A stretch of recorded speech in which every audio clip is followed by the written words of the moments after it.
穿越到平行时空的华果，一落地就赶上高考，看着卷子上的题，大脑一片空白，因为我把学过的知识全都还给了老师，没办法，我只能胡乱写交卷走人。谁知我刚出考场就被记者围住了，长枪短炮就是一通问题。同学你好，请问你觉得这次考试难度怎么样？同学你好，请问你第一个出来对自己有信心吗？同学你好，考试难度我不知道，我都不会。随着陈腾说出这句话来，机械的电子提示音响起。是的，陈腾是有系统的，收集情绪值就能抽奖，可以抽到各种各样的东西。这也是为什么陈腾勇敢摆烂。信心的话，我很有信心，150分没什么问题。同学，你的意思是你有信心数学考满分是吗？不是所有科目加起来，我不是说过我不会吗？你咋觉得我能考满分的？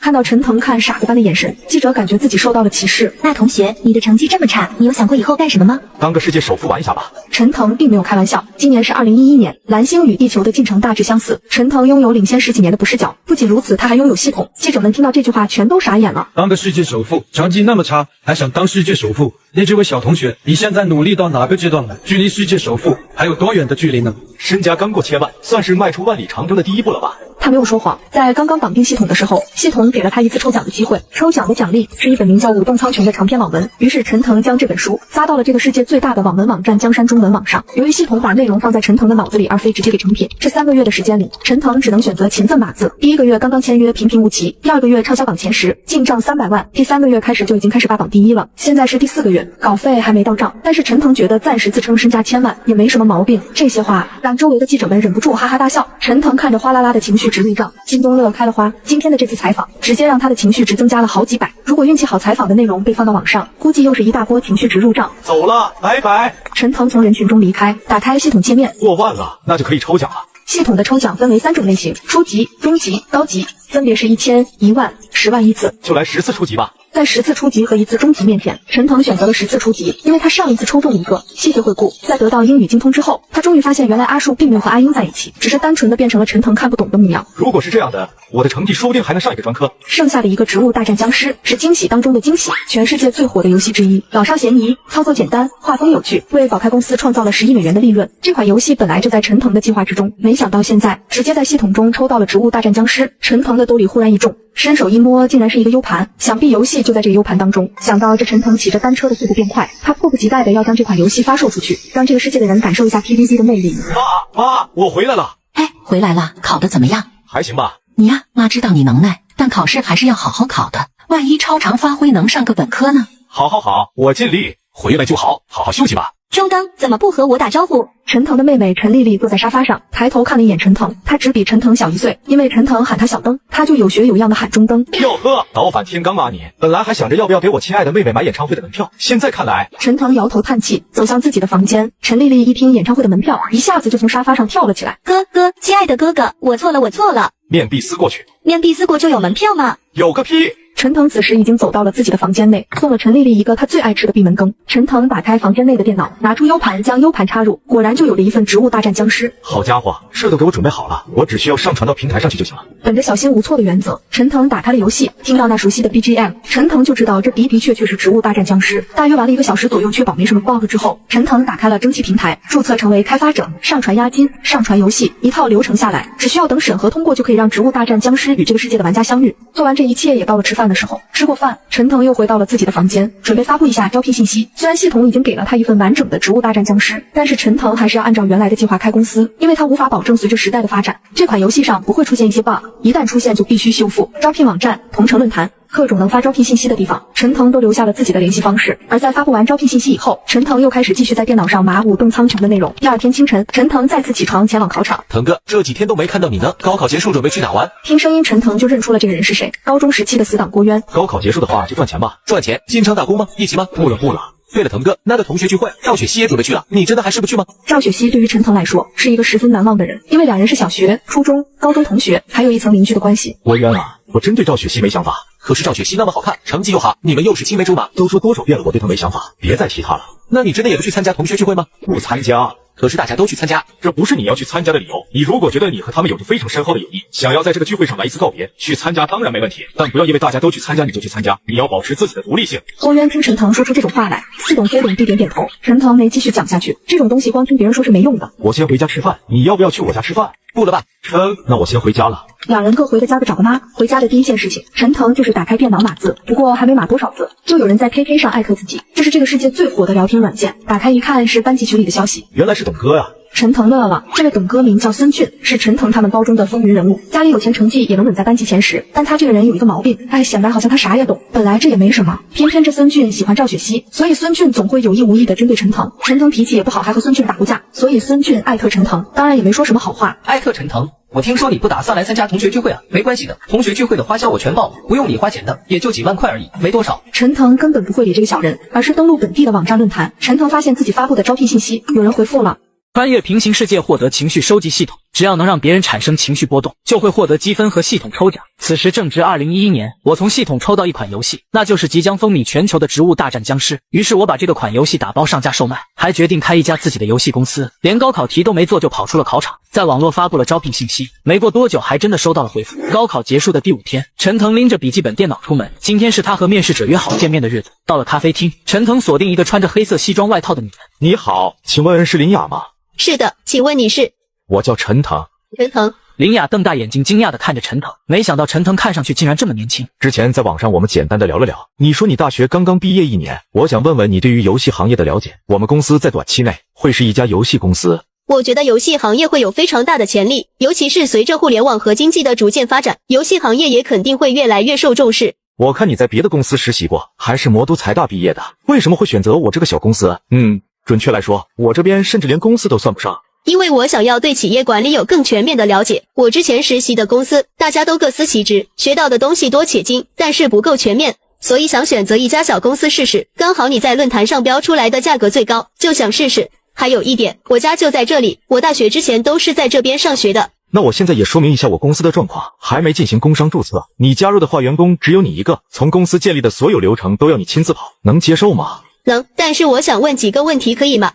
可以。你的资金，还有第一个项目的想法。资金的话，我过会儿带你去 ATM 查余额，第一个项目就在这。陈腾指了指旁边的电脑包，将笔记本电脑取出来，开机的速度不算快，大约20多秒才开机。打开电脑之后，陈腾将《植物大战僵尸》打开，将电脑屏幕对准林雅。你自己玩会儿吧。你做完了。他没想到陈腾看上去年纪轻轻，连开公司都还只是想法，结果项目已经出来了。行，那我玩玩吧。对了，戴耳机，新买的，放心用。陈腾将早已经准备好的耳机递给林雅，《植物大战僵尸》的 BGM 也是相当优秀的 BGM。林雅戴上耳机开始玩了起来，林雅获得一个个可爱的植物，关卡内的路线也从原来的1路变成了5路，好像还不错。不知不觉间，林雅就沉浸在这个游戏当中，陈腾则是拿着功能机在看新闻。看新闻的时候，陈腾并没有注意到咖啡店的旁边，一辆公交车因为红灯的原因而停下。公交车上，赵雪溪与她平日里走得近的女生一起准备前往同学聚会的酒店，同行的还有孙俊。孙俊本来可以让爸妈送自己去，可是为了和赵雪溪多说会话，他选择绕路先去赵雪溪家，再坐公交车去酒店。哎，你们看，那个是不是陈腾呀？听到王月的话，孙俊和赵雪溪也不由自主地看向了车窗外的咖啡厅。果然在咖啡厅靠窗的位置上，看到了陈腾和他对面的林雅。奇怪，他怎么会在这里？坐他对面的女人是谁？好漂亮啊！大概是我前几天说我爸从国外给我带回了猫屎咖啡被他看到了，他想尝尝鲜吧。至于那个女人，和雪溪没法比。孙俊是赵雪溪的舔狗，平时对陈腾很有敌意，此刻有些底气不足地盯着林雅。其实他觉得林雅很漂亮，比他爸公司里的女秘书还漂亮很多。不过在赵雪溪面前，他当然不会蠢到说出自己的真实想法。他干什么不关我事，还有，别叫我雪溪。对，不关我们的事。不过这小子也太薄情了，咱们同学聚会不参加，跑去和别的女人一起，真的是一点同学情分都不讲。孙俊不停地摇头，好像陈腾犯了什么滔天大罪一般。他参不参加聚会无所谓，以后我们就是2个世界的人了。对，你说的太对了，他这种人以后注定只能进厂苦哈哈的打工，挣着不到3000的月薪，不像我毕业后就能继承家产，陈腾连给我打工的资格都没有。孙俊说着有意无意地看向赵雪溪，于是孙俊想要说些什么，很快他就想到了一个东西。对了，你们有没有在手机上看过视频？手机上看视频，我听说那流量挺贵的吧？那能有多贵？200元5个 G， 花都花不完。5个 G， 那得多少兆啊？哈哈哈，1个 G 也就1024兆吧，不多。那能看视频？当然可以。孙俊已经迫不及待地想要显摆一下自己的水果丝，他向王月介绍着手机的功能，并不断地看向赵雪溪，完全不同于其他手机的操作方式，一下子吸引了赵雪溪的注意。怎么样，班长，你要不要试试？不能喊赵雪溪的名字，孙俊只能喊赵雪溪在班里的职务。赵雪溪摇摇头，虽然他很好奇，但他还是拒绝了孙俊。我给你们看看手机放视频的功能。孙俊手机里没存视频，不过他也的确不是一个差钱的主。很快就在网站上开始翻找视频。高考学生口出狂言，这个有意思，看看他说了什么。孙俊心中一喜，这个标题看起来他有的可以批判。才刚刚点进去，孙俊就瞪大了眼睛，这不是陈腾吗？他怎么上新闻了？不过接下来他心中的喜悦更甚一分，他稍微放大了一些音量，确保他们3人都可以听到。你有想过以后干什么吗？当个世界首富玩一下吧。努力到哪个阶段了？身家刚过1000万。这段对话让孙俊忍不住笑了，哈哈哈哈哈！身家1000万，他知道1000万有多少零吗？足足7个。我爸爸近几年身家也才刚过1000万，他也敢自称身价1000万。赵雪溪也觉得陈腾实在是太会吹牛，心中对于陈腾的观感越来越差。太虚荣了，陈腾真的太虚荣了。钱这种东西有就是有，没有就是没有，装什么呢？我现在觉得坐他对面的那个女的，说不定就是被陈腾用这种手段给骗了。如果是真的话，那就太恶劣了。我和你们说啊，我爸公司就有个爱吹牛的员工。孙俊开始滔滔不绝对陈腾的比，而陈腾这边看着系统的提示，陈腾已经傻眼。谁在比他？林雅吗？陈腾看了眼沉迷游戏的林雅，不像啊，谁在嫉妒他？咖啡馆的其他人吗？陈腾抬头看向四周，咖啡馆为数不多的人都在做自己的事情，也不像啊。童子哥，能不能看看这情绪是谁提供的？陈腾在脑海中说道，没想到系统竟然真的给出了详细的信息。陈腾看傻了，不是哥们，你复读机啊？这点时间，其他2个人加起来才给2次，你能给4次的？陈腾打开 KK， 发现群聊里没有在聊他，想不明白到底发生了什么事情，索性也就不再去管，给他提供情绪值，反正也是好事。感觉怎么样？林雅戴着耳机没听到陈腾的声音，没有回答。陈腾轻轻地敲了敲桌子，林雅这才回过神来。不可思议，这是我玩过的最好的游戏。林雅摘下耳机，美眸之中满是震撼与难以置信。系统奖励我一款名为《植物大战僵尸》的游戏，我连高考都没考完就溜出了考场，因为即将利用这款游戏赚的人生第一桶金。要知道，穿越到平行世界的蓝星，此时才是2011年，这款风靡全球的游戏在这里根本没有。于是我着手建立自己的公司，第一步就是招聘一个总经理，应聘的是一位大学毕业1年的美女。看我还是个刚高考完的学生，她对我的能力产生了质疑。可当她试完了游戏后，整个人都亚麻呆住了。陈老板，这游戏真的是你做的吗？不然呢？一个人就能做出这样的游戏？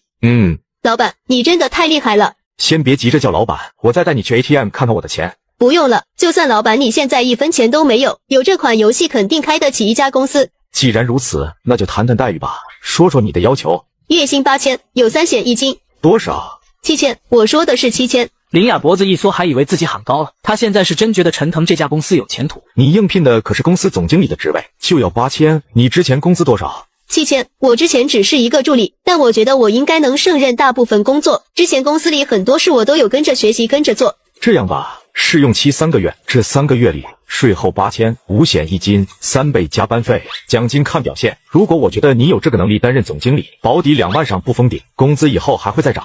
林雅已经被这幸福砸晕。11年的税后8000，绝对能超越99%的同龄人，更何况这还只是试用期。这一瞬间，林雅想要在陈腾手上干到退休的心情达到了顶峰。谈妥待遇之后，陈腾将注册公司所需要的信息交给林雅。那老板，公司名字叫什么呢？腾达。这个名字有2层意思，一是取自飞黄腾达这个词语，二是希望他陈腾能够发达的缩写。之后招人你负责，或者你也可以找个专业的 HR。员工在薪资的话，必须要高于同行。福利待遇方面，五险一金、加班费都必须有。明白。林雅摸清楚了陈腾对员工的态度，她决定好好帮助陈腾管理这家公司，不辜负陈腾的信任和期待。一个愿意放权且开出高薪的老板，是多么难得呀！没其他事的话，我就先回家了。好，老板再见。林雅规规矩矩地和陈腾说再见，她要拿出陈腾给她的资料，准备去注册公司。蓦然间，她注意到陈腾身份证复印件上的年龄18，陈腾居然才18岁，这怕不是才刚刚高考完吧？他顿时感觉自己这大学4年加工作1年活到狗身上去了。现在的高中生都这么强悍了吗？就在这时，一个电话响起。哦，好，我马上来，大概半个小时吧。不过我有点忙，只能来一会儿，很快就要走。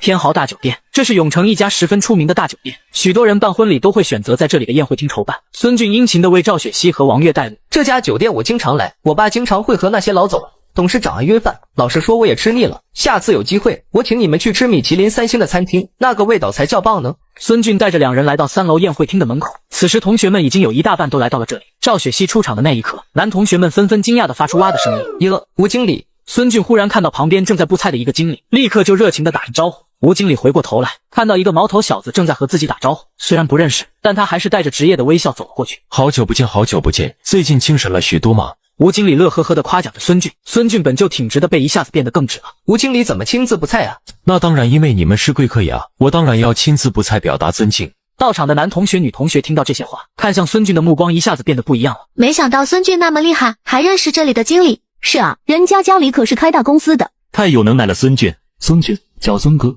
孙哥牛逼。吴经理的余光将这些人的表现收入眼底，他已经明白这个毛头小子喊他到底是为了什么，配合就完事了。这样，我做主，给你们这里每桌加一道菜。这宴会厅的菜一共要3万多，送几个不值钱的菜很正常。哈哈哈，那就谢谢吴经理了。孙俊与吴经理聊完，坐到了赵雪溪那一桌上，几个男同学笨拙的学着社会上的模样给孙俊敬酒。孙哥太牛逼了，连这里的经理都认识。这虽然才刚毕业，但我们班最有出息的肯定还是孙哥了。孙哥威武。孙俊的嘴角比 AK 都难压，却还是摆摆手。哪里，算不了什么。要我看啊，班长是我们班学习最好的，前途也肯定不可限量。那必须的，班长和孙哥就是我们班最有前途的2个。那句话怎么说来着的？金童玉女。对，金童玉女。孙俊看了一眼赵雪溪，立刻皱起眉头。别瞎说，班长听了不高兴的。就是这嘴角压不住，根本压不住。班里的同学很快就来齐，班主任也来到了这里庆祝他们毕业。郭渊坐在另一张桌子上，瞧孙俊大小人得志的样子，真想上去抽他2下。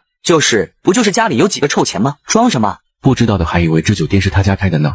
到时候我们这一桌把钱一下给他，谁要他请客了？有人学着社会上的模样去讨好孙俊，自然也有人瞧不上孙俊的这副做派。郭渊深以为然，吃了一小会儿后，孙俊又忍不住站了起来。各位同学们，不知道你们有没有看今天的新闻？我今天看到了一则好玩的新闻，想要和各位同学们分享一下。他说的自然是陈腾跑出考场后接受采访的这个新闻，其余同学没一个知道。孙俊一下子又显摆起来，拿着自己的水果4盒在公交车上缓存好的视频到处炫耀。孙哥，这手机怎么那么好看？是不是那个水果啊？是啊，刚出家里人就给我买了，好像要5000，记不清了，反正挺便宜的。孙哥不愧是孙哥，就是牛逼。哇，这陈腾居然是说自己身家千万，也太能吹了吧。一旁的班主任想要劝诫孙俊做人别太张扬，可是话到嘴边又忍不住叹了口气，因为他想起了孙俊家里的背景，只要不创业，钱永远都花不完的，张扬点又能如何？同学们纷纷嘲笑着陈腾吹牛，郭渊忍不住一拍桌子站起来。我相信腾哥说他有千万身家，那这肯定有。你说有就有啊，那我还说我身家过亿呢。就是啊，吹牛不打草稿。孙哥家里是真有1亿的，不算吹牛。陈腾成绩差还爱吹牛，以后连给孙哥打工的资格都没有。孙俊哈哈大笑，气得郭渊都想往他脸上来一拳。班主任这个时候也还是站了出来。好了，大家都是同学，说话客气一点。陈腾只是开个无伤大雅的玩笑而已。虽然班主任也觉得陈腾是在吹牛，但他还是更愿意将陈腾的行为定性为开玩笑。我今天给你们请了一位毕业好多年的学姐来给你们讲一下上大学的事情。老师，那学姐漂不漂亮啊？哈哈哈，那学姐很漂亮的，当时班里好多男生给她写情书，被我喊了好多家长呢。话音落下，门外高跟鞋落在地面上的声音就开始逐渐靠近，宴会厅的大门被推开，清脆悦耳的声音响起。不好意思啊，郑老师，我来晚了。我来为你们介绍一下，这是你们的学姐，叫做林雅，毕业于魔都财经大学，在金融这一块，这所院校可是能排进全国前5的，你们学姐可厉害着呢。王爷，我们刚刚在公交车上看到的那女的，就是这个林雅学姐吧？好像是啊。王月也是努力地回忆着公交车上看到的人，隔着公交车车窗的玻璃和咖啡馆的玻璃，有些看不真切。孙俊一下子就更加嫉妒陈腾，当初在车上隔着2层玻璃，只能依稀看得出来林雅很漂亮，现在近距离观看，只觉得林雅更加漂亮了。大家好，我是林雅，其实我也没郑老师说的那么厉害，当年考试的时候和清北差了7分，但又不想复读。班上的同学们瞬间人就麻了，你听听这是人话吗？他们要是和清北差了7分，他们也不复读啊。要知道3中1个清北都没有。郑老师让我来给大家讲讲专业的填报与选择，那我就简单的说说。我个人觉得，你如果现在已经想好未来的发展方向，就选专业类院校，而非综合性大学。比如你想学金融，魔都财经就是很不错的选择。你想去银行、基金、证券工作的话，会遇到很多同校的师兄师姐，他们对你人生未来的帮助很大。要是没想好，那我觉得可以选择去大城市的大学，开阔下眼界，有了更广阔的见识之后，做出的选择也更合理。不过高考和大学都只是人生当中的一个阶段，高考考砸了可以复读，不复读上了不理想的大学也可以考研。相比起眼下的成绩，更重要的还是你有没有找到自己未来的路该怎么走。林雅的语速很快，口齿却很清晰，在林雅的讲述之下，很多人不知不觉都忽略了她的外表。大约讲了10几分钟，林雅将自己大学4年的感悟说给了这些刚刚毕业的高中生们。郑老师，我讲完了。好，辛苦你了。这次来的匆忙没带礼物，下次我去您家看您。我现在还有点事情，先走了。好，慢走啊。林雅正准备离开孙俊，却忽然站起来。林学姐，怎么了？我想问问你，今天上午是不是去了一家咖啡店？是的。那你是不是在咖啡店和陈腾见面了？是的。你认识陈腾？这群小孩怎么会认识自己未来的老板？认识。林学姐，你可千万别被陈腾给骗了。陈腾骗我？这个学弟说话怎么奇奇怪怪的？学姐你看，孙俊走上前来，林雅却后退几步。虽然孙俊只是一个高中生，但也是成年人了。林雅并没有与成年男性靠得太近的习惯。孙俊有些尴尬，却还是将手机屏幕递给林雅看。林雅接过手机一看，看完陈腾的采访视频，这怎么了？李学姐，你不觉得他是在吹牛吗？不觉得。如果之前没和陈腾聊过，林雅的确会这么认为。但是玩过《植物大战僵尸》以后，林雅认为陈腾必将成为游戏界一颗冉冉升起的星星。我觉得，如果你们认识的陈腾和我认识的同一个，那么陈腾是一个非常优秀的人。全场死寂，震惊、羡慕、嫉妒，各种情绪不一而足。他们没想到，陈腾居然可以得到这位美女的认可。我先走了，还有点事情要忙。郑老师再见，学弟学妹们再见。林雅朝着众人挥挥手。他还要给陈腾跑流程呢。等到林雅走后，同学们都议论起来。没想到陈腾居然认识林雅学姐这样的大美女，难怪陈腾说他不喜欢赵雪溪，我还以为陈腾嘴硬呢。我要认识林雅学姐，我也看不上赵雪溪。同班男生大部分时间都在学校，移动互联网和美颜也没有后世那么发达，他们没见过多少漂亮出众的女性，只有赵雪溪。就是啊，要是能和林雅学姐单独说几句话就好了。好羡慕陈腾啊！去，快别说了，没看见班长脸色不好看吗？赵雪溪粉拳轻握，的确没有了往日的清冷，面色上流露几分不快。我就觉得林雅学姐不如你好看。孙俊则是罕见的没有注意到赵雪溪的情绪，他呆呆地望着林雅离开的方向，怎么都想不通为什么林雅没有对陈腾流露出讨厌的情绪。刚刚到家的陈腾则是无比疑惑，咦，怎么情绪值又涨那么多？原来他是穿越到这个世界的，而且还获得了情绪捕获系统，只要别人因为他产生情绪，他就会获得情绪值，从而可以抽奖。植物大战僵尸就是他抽奖得来的。此刻他的计划就是成立一家游戏公司，赚得盆满钵满。陈腾点开详情一看，在这些详情里，他看到了他的同学们刚开始提供的都是一些类似轻视、不屑的情绪，之后的情绪变成了羡慕、嫉妒。前者陈腾稍微还能了解一下，后者陈腾就有些不明所以。他有什么值得羡慕的？还有一些人的名字陈腾不认识，想来应该是网上的人看到了自己的新闻产生的情绪。这些人提供的情绪是大部分都是喜悦，大概是觉得我这个小孩说大话很好玩吧。不过这些人提供的情绪值单价不高，每个人提供的情绪值都在5以下，同学们提供的情绪值则要高很多，大部分都在10以上。孙俊就厉害了，稳定20以上，提供情绪值的次数还多，不愧是复读机。唯独有一条情绪陈腾看不大懂。这段时间用系统，陈腾也总结了一些规律，对方的身份地位越高，情绪越强烈，提供的情绪值也就越多。赵雪溪的身份地位绝对算不上高，那可能性就只剩下一个，情绪强烈。可是我做什么事情了，让赵雪溪值得这么愤怒？莫名其妙。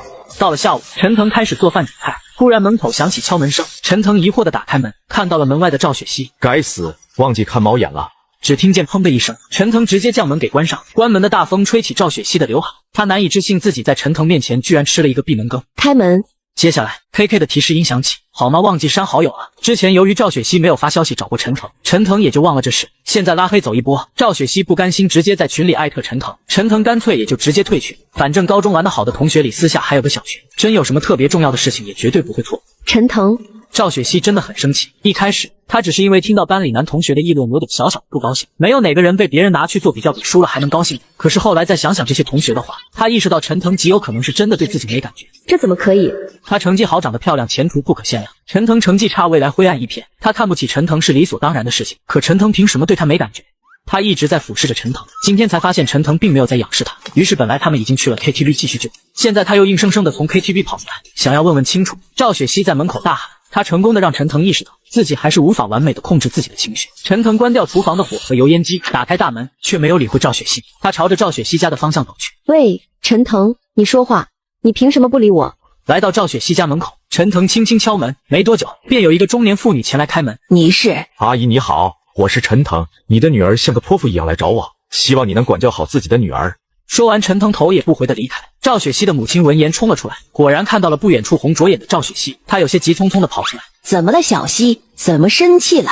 陈腾他不理我。陈腾这种坏学生坏孩子，不理你就不理你呗，有什么关系？可是同学传言我喜欢班花，没想到我对她根本没任何想法。而且因为我要开一家公司，总经理招聘的是一位才貌双全的学姐，同学们又谣传我移情别恋爱上学姐，这下可给班花气坏了，嫌我为什么不去舔她，居然直接堵到我家门口质问我，而她家就住在我家斜对面。于是我直接告到了她妈妈那里，然而她居然跟她妈说是我看不起她。妈妈认为呢？陈腾这个人是个有本事的人。赵雪溪抬起头，惊愕地看着母亲，但是他这个本事不体现在正道上，体现在歪门邪道上。什么意思？陈腾这种在正道上没本事的男人，妈妈见过很多，他们为了向上爬，往往会采取一种吃软饭的方法。吃软饭是啊，你说的那个林雅学姐呢？她也是很厉害的人。你又说她非常认可陈腾，还看到陈腾和林雅在咖啡馆见面，那很有可能就是陈腾通过一些手段认识了林雅，看上了林雅。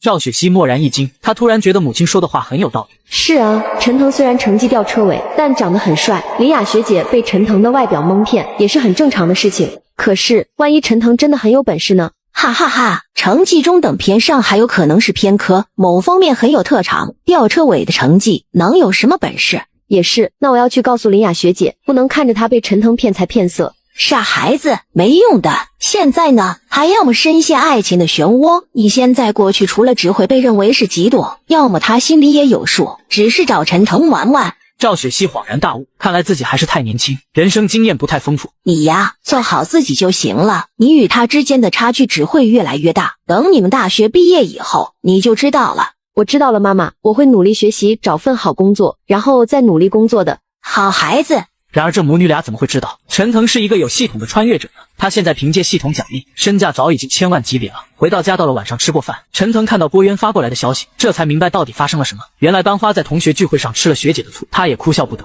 世界上竟然有这要巧的事情，林雅居然是班主任老郑的学生，这可真是出乎他的意料。玩了会儿植物大战僵尸，陈腾早早的睡下。2011年有意思的娱乐方式实在太少，短视频平台还没出现，游戏也只有一款 PVZ， 陈腾玩的入迷血。接下来的几天，林雅忙前忙后，陈腾出钱，林雅出力。对于林雅目前表现出来的能力，陈腾还是非常满意的。不论是对自己时间的安排，还是对工作次序的安排，都拿捏得很不错。难怪前世可以如此发达，看来这一次自己是抽到一张 SSR 了。这一天，林雅带着陈腾来到了正在出租的写字楼。保研大婶，老板，你觉得这层作为我们的办公区如何？这栋楼下面就是公交车站，交通便利，方便员工上下班。对面是万福商场，方便员工午饭。物业费较贵，不过物业比较负责，租金总价略贵，但性价比高。林雅滔滔不绝地介绍着这个写字楼的优点。陈腾听完林雅的介绍，微微点头。这是你综合盘算起来最好吗？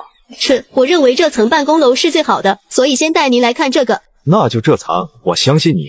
陈腾的话让林雅一阵感动。有抱负有理想的员工，最想遇上的就是信任自己的老板。他立刻打电话给写字楼的管理人员，签订合同。签合同的时候，陈腾看了一眼价格，租金也不过10万一个月，完全可以接受。公司地址确定下来之后，林雅又去工商局注册公司，然后又忙着去银行开公司账户。在此期间，又开始花心力挑选办公桌椅，采购了一大批必须要用到的办公用品和电脑。陈腾不得不佩服林雅的工作能力。对于员工来说，好的老板可遇不可求，但是对于老板来说也是一样，好的员工可遇不可求。陈腾很庆幸有林雅为自己工作。与此同时，又有一个好消息出现，植物大战僵尸已经通过了蒸汽平台的审核，正式上线了。这就意味着这个作品可以为陈腾带来源源不断的收入。这是一个比舞动苍穹更大的金矿。现在的植物大战僵尸还有一个困境，那就是没名气。就算一个游戏再好玩又如何？没人知道，没人点进这个页面，又有谁会花钱购买呢？好在陈腾也并非没有任何的宣传渠道，那就是舞动苍穹这本书，现在在江山中文网可是最火的一本网文，是真正的现象级作品。所以说现在的网文读者群体也没有后世那么庞大，但是一个起步的助推已经够了。他相信只要有一小部分群体玩到植物大战僵尸，一定会忍不住和自己的朋友们去推荐分享。不过光是这点宣传渠道还不够。陈腾又找到了郭渊，你进场了不？没呢，不知道进哪个茶。腾哥，你有推荐的茶？别进场了，我这边有个活给你，干不干？什么活？在各大论坛上发注册小号，发帖子，推广一下我的游戏。10回复以上的帖子，3块钱一条。多少？3块。郭渊盘算了一下，一个帖子3块钱，10个帖子30块，100个帖子300块。天啊！对于一个高中生来说，这已经是一笔不小的数字了，至少跑网吧上网能赚回网费了。不过马上郭渊就觉得有些不对劲。腾哥，你不会被人骗了吧？哪有这么划算的事情？骗你个头！我让你推广的游戏是我做的一个游戏，这个任务也是我发给你的。你做的游戏？郭渊大吃一惊，腾哥连游戏都能做？腾哥，我可以玩玩不？可以。陈腾把植物大战僵尸发了过去。郭渊这个人他还是信得过的，老实讲一起就是有点憨。不过这个游戏你不要发给任何人，明白吗？放心，明白。半个小时之后，郭渊就发了好几个震惊的表情过来。陈腾看了一眼，郭渊已经为了提供了200多的震惊。卧槽，腾哥，你也太牛了吧！这游戏真是你做的？当然，现在这款游戏只剩下推广，我准备交给你来做。腾哥，你的钱我不能要，这我要是赚你的钱，我就太黑心了。郭渊连连推辞，如果是好兄弟介绍的工作，他当然不介意去做这份工作赚钱，但是好兄弟的钱不能赚，让你赚你就赚。陈腾感动之余，又觉得郭渊实在是太傻了。估计要是陈腾让郭渊来做公司的法人，郭渊都会想都不想的同意，然后再问一句法人是什么。不行不行，不能赚这个钱，我先给你去发帖了。先别急啊，你先别急着去发帖，如果你认识的人里面也有人想要赚这个钱，也可以联系他。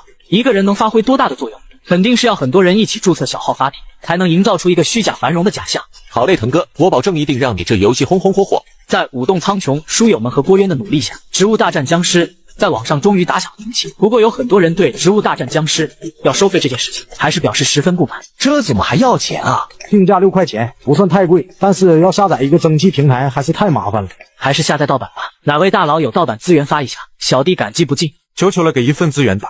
%@KK.com，谢谢大佬。但陈腾可以看到，植物大战僵尸在蒸汽平台上的销量节节升高，短短几天销量就从0涨到了1万，登上了蒸汽平台国内销量的第一。虽然愿意付费的用户比例极低，但是架不住人口基数实在是太大了。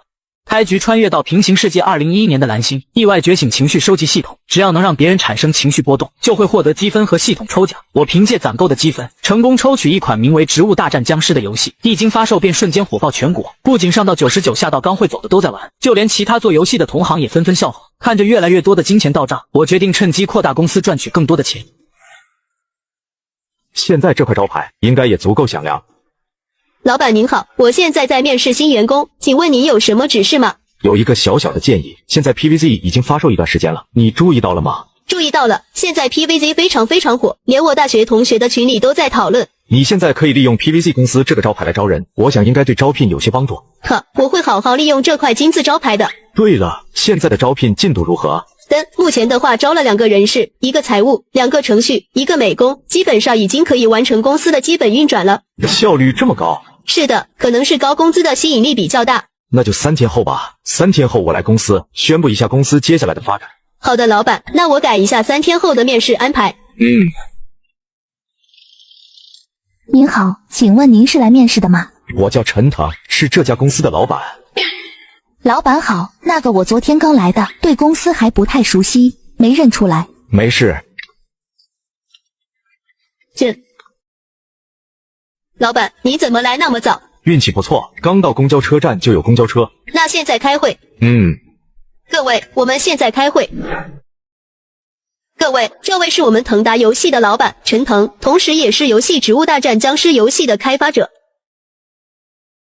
大家好，我是陈腾，这一次来公司主要是与各位介绍一下我们公司未来的规划。首先第一件事情就是需要制作出我们公司的 logo 还有网站，这是公司的门面。第二，大家都知道植物大战僵尸是我们公司目前唯一的产品，也会是我们开发更新的重点项目，具体的在这里不说了。第三，腾达游戏将会抓住移动互联网的风口，以移动互联网为主，开发出大量的手机游戏。第四，一条条清晰的规划从陈腾口中说出，陈腾的规划清晰明确，员工们听得非常认真。腾达的目的是成为这颗星球上最好的公司。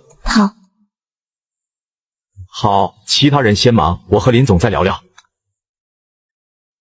接下来的话，我准备围绕植物大战僵尸搞一个活动。你知道这游戏里面有一个无尽模式吗？知道，我看网上已经有小部分玩家在挑战无尽模式了，在比谁打的关更多了。我想搞的活动就是和这个无尽模式相关，想要让玩家们比一比谁能打更多的关卡，弄一个小小的比赛，并且给出奖金。这个想法很不错。我的初步想法是前10名有奖励，第1名1万块，第2名5000，第3名3000，剩下的7个人每人1000。这么高？对，并且这种活动以后还会再举办。如果等我们公司做大做强，奖励中还可以有游戏的各种周边。我希望能够将植物大战僵尸打造成一款生命力漫长的 IP。我明白了。你觉得搞这个活动的时间需要多久呢？我觉得已宣布之后，可以给半个月的时间让玩家们来准备。但我们要如何避免作弊呢？现在市面上已经出现了一些简陋的修改器。这个我想好了，可以开发一个论坛，让玩家把游戏录屏上传到论坛当中，这样子谁打得多一目了然，有没有用修改器也一目了然。这个主意很好。在这个无尽比赛结束以后，我们在这个论坛上要鼓励一些二创的产出。二创的产出，二次创作的意思就是有人画画、做视频，在论坛内上传并获得大量的播放和点赞的话，我们就给钱。老板这是打算培养用户粘性，把他们给留下来。我希望这个论坛不仅仅会成为植物大战僵尸的论坛。明白了。暂时要提的内容就这么多，剩下的等人手足够再说吧。明白。还有一件重要的事情。什么？你提前转正了。谢谢老板，我接下来一定会继续努力，不辜负老板的期待。加油。6月的空气甚是炎热，转眼就到了填报志愿的时刻。报个工商管理，有林雅这个顶级打工人在，我觉得公司不需要我的管理，不过稍微了解一下也行。陈腾上辈子大学过得挺没意思的，整天窝在宿舍里打游戏，考试周稍微复习复习。当时很爽，但回过头来就有点索然无味，找一个离家近一点的吧。高3的暑假果然漫长而又无聊。舞动苍穹启动。7月中旬，《植物大战僵尸》的销量突破100万，陈腾赚到了好几百万。腾达的人数也在林雅的努力之下来到了70人，网站和论坛全部成功开发上线。与此同时，无尽大赛这个活动也开始预热。你看咱们群里好热闹啊！我知道，你快去看看，孙俊在群里发信息了。单长，咱们一起研究这个植物大战僵尸的活动呗！我植物大战僵尸老牛了，冒险模式全通关，咱要是研究透了，奖金咱对半。没兴趣。那你对什么有兴趣呀？我们一起背，正好暑假有大把的时间。什么都没兴趣。舔狗不得好死，太惨了这个孙俊。不过赵雪溪也太冷啊，都不理他。那孙子惨个屁呀！虽然长得丑，但是有钱。等他大学毕业意识到金钱的魅力之后，赵雪溪这样的指不定得倒贴呢。不能吧？孙俊虽然有钱，但也不是所有女生都会为钱折腰啊。你说的对，但是有一堆女生会为钱折腰，因为有些女的除了美貌一无所有。腾哥，我觉得你的想法不太好。算了，你自己想清楚吧。总之，我劝你对这个残酷的世界放弃幻想，早点掌握专业技能，然后搞钱。系统奖励我一款名为《植物大战僵尸》的游戏，我转手用它直接挣下了几百万，而且顺利的建立了自己的公司，甚至成功招到了一位全能的总经理。看着日益强大的公司，我决定利用游戏的无尽模式培养用户粘性，利用比赛来赚取更多的钱。很快，我的《植物大战僵尸》就变成了人尽皆知的游戏。牛啊，光哥，能打到30波，厉害啊！现在的《植物大战僵尸》才发行1个多月，无尽的阵型还没有被研发出来，打到30波，李光就是班级里最靓的仔。小意思，小意思。看到腾达娱乐举办的活动，李光毅然决然地报名参加，并在截止之前，在腾达娱乐的论坛中上传了自己打无尽模式的视频。创作者收益那是什么东西？我也不知道。他跟着系统的指引找到这个创作者收益，怎么还多了100多？等我问问论坛内的客服。李光惊喜之余也有点害怕，生怕钱给多了又追回去。什么情况啊？是不是打多了？没有打多，客服和我说，因为我上传的视频点赞和播放都特别多，所以给了我额外的创作者激励。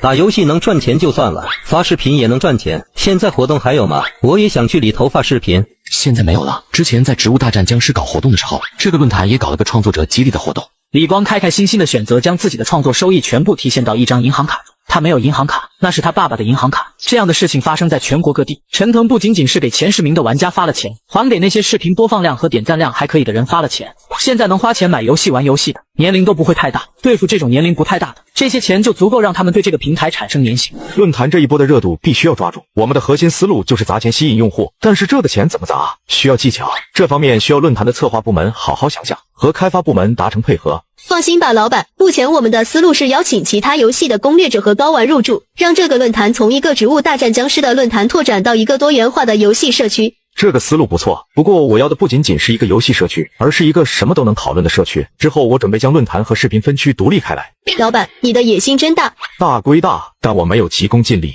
还有，现在植物大战僵尸的 DLC 制作也提上日程了吧？哥，已经开始了，现在是方案设计阶段。不错，我在这里再提2个小游戏，水果忍者和愤怒的小鸟。这2款游戏同样属于在技术上并不复杂，但是不一定能够轻易想到的游戏。第一个游戏水果忍者，屏幕下方会不断的出现一些水果，玩家控制小刀将水果切成2半。讲着讲着，他们的眼睛就出现了光亮。这游戏听上去好像并不是在电脑上的游戏。聪明，这的确不是在电脑上的游戏，而是推荐在手机上游玩的游戏。现在是2011年，距离2010年苹果4的发布已经过去了将近1年。这1年里，手机出现了天翻地覆的变化，各种类似象棋、斗地主、麻将的游戏都已经出现了手机版。现在让我们思考一下，这个游戏该如何盈利？我觉得可以和植物大战僵尸一样收费。明明已经大学毕业，面对的还是一个比自己小很多的男生，为什么还有一种被老师提问的感觉？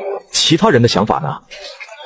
我准备将这个游戏定价1块钱，上线我们自己的网站，在这游戏当中用刀的皮肤赚钱。正常的刀划过水果出现的是淡淡的蓝色波纹，买了皮肤之后可以是炫酷的火焰、雷电特效。陈腾的想法无疑让他们大吃一惊，他们一个个也是在游戏行业有一些经验的人，自认为也算是见识丰富，可陈腾的这些想法还是让他们感觉望尘莫及。世界上怎么会有人的想法这么出彩？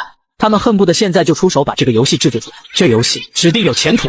这个皮肤有一点需要注意，首先定价不能太贵，其次免费的皮肤质量也一定要高，能理解吗？老板，可如果免费的皮肤质量低，付费的质量高，岂不是能让玩家们付费意愿更强烈吗？这点和他之前学习到的东西完全不一样。这个做法的确可以让玩家的付费意愿更加强烈，但也容易背上骂名。我希望我们公司打造出来的游戏能形成一个印象，那就是良心。只有这样，我们在出接下来的游戏的时候，游戏玩家才会放心的购买付费，因为他们知道给我们公司花钱绝对不会出现浪费的情况。陈腾的这个理论显然非常新鲜，也非常与众不同。这个理论是陈腾站在玩家角度上出发的。我知道了，老板。下一款游戏《愤怒的小鸟》。陈腾讲解了愤怒的小鸟大致玩法，那么提问，这个游戏我们该如何盈利？还是你，林雅？付费下载、皮肤以及出新的关卡收费。不错，林雅说的这些也正确是她的想法。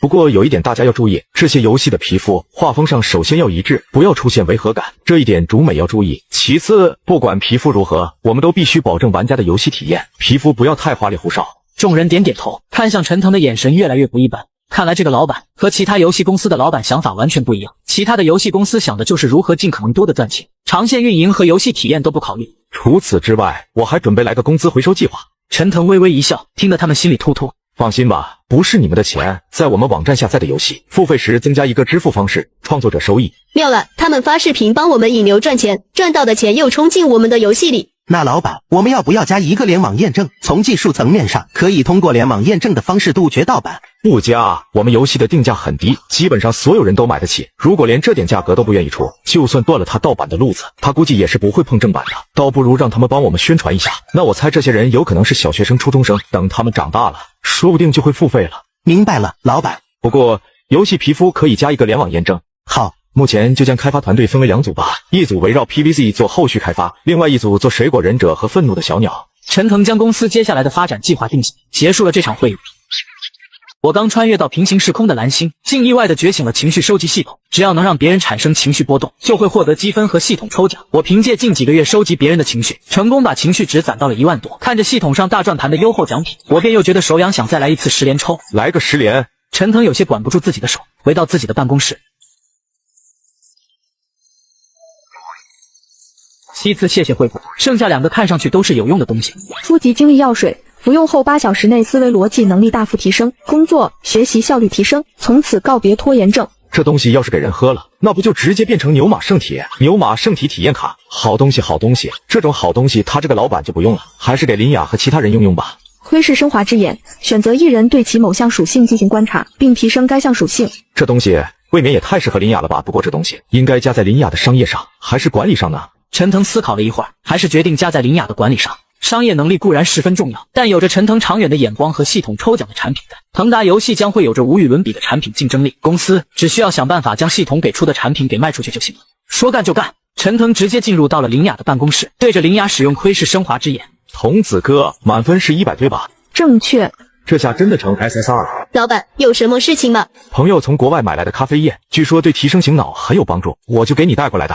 陈腾将系统给出初级精力药水递给林雅，系统给了陈腾20瓶，陈腾给了林雅15瓶，剩下的东西留着备用。这咖啡颜色好像不太对吧？没事，反正不会害你。陈腾脸不红心不跳的将这药水放到林雅的桌子上，倒也真是奇怪了。林雅想了想，倒也觉得合理。放下之后，陈腾直接开溜。公司的事情就交给林雅忙活吧。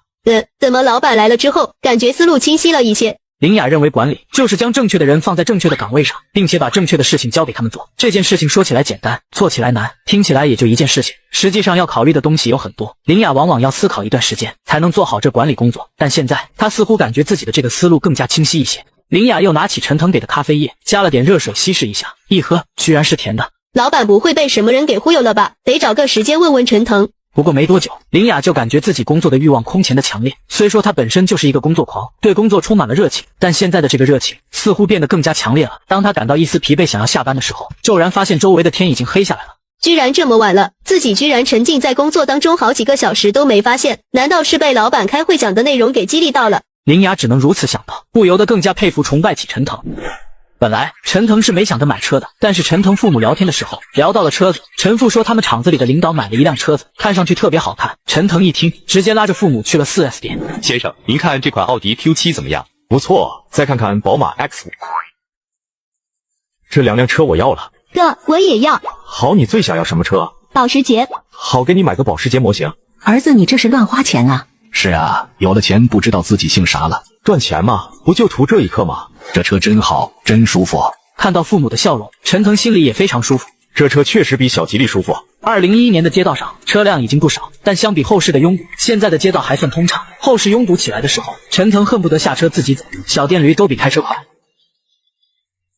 班长，路途遥远，要不要吃点什么东西垫肚子？这是我爸从欧洲带来的零食，在那边卖得很火，国外根本没得买。第一，我们已经毕业了，不要叫我班长。第二，我们这辆大巴目的地是启明市，总共也就1个多小时的车程，我不会了。赵雪溪想不明白，为什么孙俊会知道自己在这辆大巴车上，死皮赖脸的跟了过来。对了，班长，你知不知道那个开发《植物大战僵尸》的公司就在我们永城？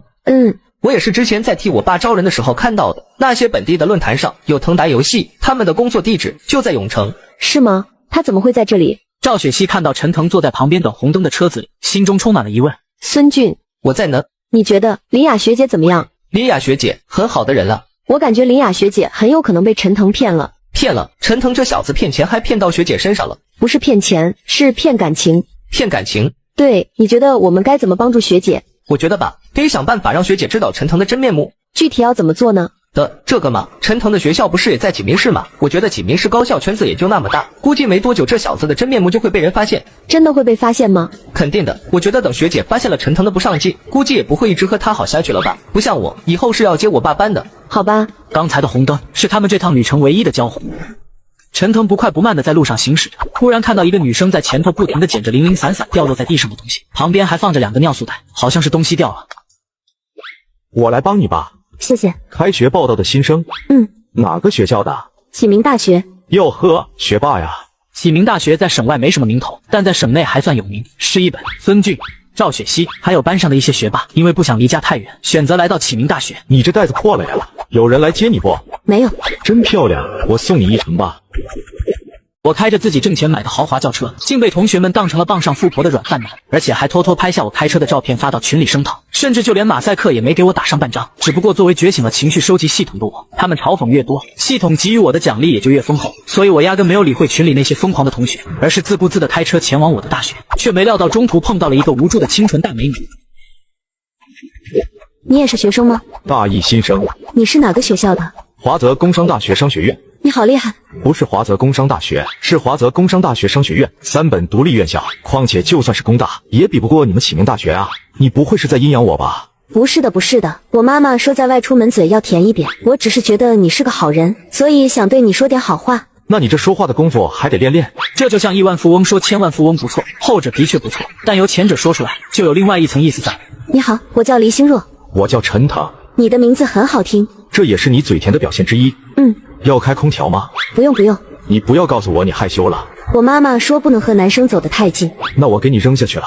我还没说完，但是我觉得你不一样，你是个好人，但是因为没怎么和男生接触过，不知道该怎么相处。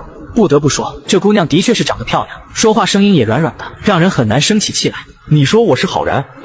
其实我不是，我现在准备开到山沟沟里把你卖了。刚才问有没有人来接你，是想知道你是不是孤身一人。你不能卖我。给我个理由呗。我成绩很好的，我大学一定能拿奖学金，我把奖学金给你好不好？是吗？可我现在已经把我计划说给你了，要是把你放了，你找人把我抓了怎么办？你不能卖我。我靠，你不至于吧？你这也信了吗？好吗？这下子换陈腾憋吧。陈腾哪里能想到这姑娘这么不经斗啊？这是2011，又不是1911，这怎么能这么不经斗呢？行了，逗你的，别哭了。对不起。啥玩意儿？你跟我说对不起？我没看出你在开玩笑，扫兴了，对不起。不是同学，你这反应是不是太卑微了点？我妈妈说我们家无权无势也没钱，和人打交道最好姿态放低一点。陈腾也还是第一次遇到这样的女孩，难道不对吗？我们老师也是这么说的。道理倒也不能说全错，但有时候把自己放在低姿态上，容易让人瞧不起你，知道吧？为什么我姿态放低，别人会瞧不起我？你把自己的弱点展现出来，告诉别人好欺负了呗，不欺负你欺负谁？好像有道理。憨憨的，有些可爱。你该不会是伪装成猎物的猎人吧？什么叫做伪装成猎物的猎人？算了，当我没说。家长车子不能进。或许是天热，也或许是和太多家长说过这样的话。保安的态度看上去不是很好，甚至有些凶神恶煞的。恕我学生，你往前开到路口，再右转弯开一段路，那是学校的西南门。谢谢叔。你好厉害。没活了就硬夸，你到底在崇拜什么？我就是觉得那个保安那么凶，换作是我肯定就不敢跟他说话，只敢把车子开走了。哦，这个呀，你不试试怎么知道能不能行得通呢？话说这么远的路，你没人接的话，原本计划是什么？走过去。啥？走过去？但是省钱。你很缺钱？身上的衣服看来是穿了很久，被洗褪色了。还好，不是很缺。到了，我帮你把东西拿上去吧。一通问路之下，终于到了启明大学的女生宿舍。陈腾在问清楚黎心若的宿舍号之后，提着尿素袋大步走在前头，好像是在回自己宿舍一般。他没想到自己如此幸运，刚来到大学就遇到这么一个好人。很快，陈腾就帮黎心若把东西全都搬了上去。你自己收拾下寝室，我先走了。等一下，还有事？你能不能给我一个电话号码？我想请你吃饭。你不是要省钱吗？还请人吃饭啊？我妈妈说，别人要是帮了我，我就必须报答回去。我会努力拿奖学金，然后请你吃饭的。行吧，有没有纸和笔？有。那我走了。好，再见。值得一提的是，商学院和启明大学靠得很近，大概隔了2条街的距离，换算成公交车站也就1站的距离。商学院倒是允许车子开进去，不过这一允许陈腾就麻了，狭小的道路变得无比拥堵。陈腾在寝室附近绕了好几圈，这才找到一个空着的停车位。此时寝室里已经有了2个人，陈腾跟他们2个打了个招呼。你好，我叫蔡恒。你好，我叫骆振斌。兄弟哪里人？隔壁永城的。我启明本地的。过会儿出去搓一顿，看看有没有什么好吃的。好啊好啊，去哪吃？我都行。那就等下一个室友来吧。兄弟，你也有电脑啊？对，11年的电脑虽然不是什么稀罕，但蔡恒的确没有。他还想着上大学了，和室友一起去网吧打游戏呢。没想到2个室友都有。希望第4位室友没电脑，可以和我一起去网吧作伴了。这时第4位室友也来到了这个寝室。哈喽，各位，大家好啊！你好，自我介绍一下，我叫苗正中，启明人。各位要是遇上了什么麻烦都可以找我。老苗，我别的本事没有，就是认识的人多，在启明这1亩3分地上还是有点分量的。不知道3位大哥哪位有钱，能借我300？我是1分钱都没有，暂时就这么点。这位大哥有钱不？有是有，不过你一来就借钱，是为了什么？实不相瞒，本人来的路上遇到了一只受伤的小猫。没想到你这么有爱心啊，老苗。不，猫主人好看，带我去看看呗。苗正中带着陈腾跑下去，蔡恒和骆振斌跟在2人身后。我刚到大学报到的第1天，却没想到竟被室友堵在门口要钱，而且还是一副死猪不怕开水烫的样子，甚至身后还跟着2个满是纹身的马仔。正当我以为他要动手抢钱的时候，他却抱着我的手恳求起来，那声音直接让人肉麻的要起鸡皮疙瘩，和他外表粗犷的形象完全不符。大哥，借我几百块吧。实不相瞒，本人来的路上遇到了一只受伤的小猫，那猫主人长得实在是太漂亮了，有意思，走一起去看看吧。真的不能再便宜点吗？我们一时间真的拿不出那么多钱来。真的不行，很抱歉。还差多少？我这边已经把我能拿的钱全都拿出来了，还差1000多。算了，都我来吧，就当你欠我的。好的，谢谢。我家里给我的生活费还可以，我只是一时拿不出这么多钱。好的，谢谢您。谢谢你同学，我叫张明星。陈腾，我每个月还你500可以吗？行，不过我们学校可以养猫吗？不，这猫不是我的，应该是一只最近出现的流浪猫。今天我路过这里的时候，就发现它在这里喵喵叫，我就把它带到这里看了看。学姐可真有爱心啊！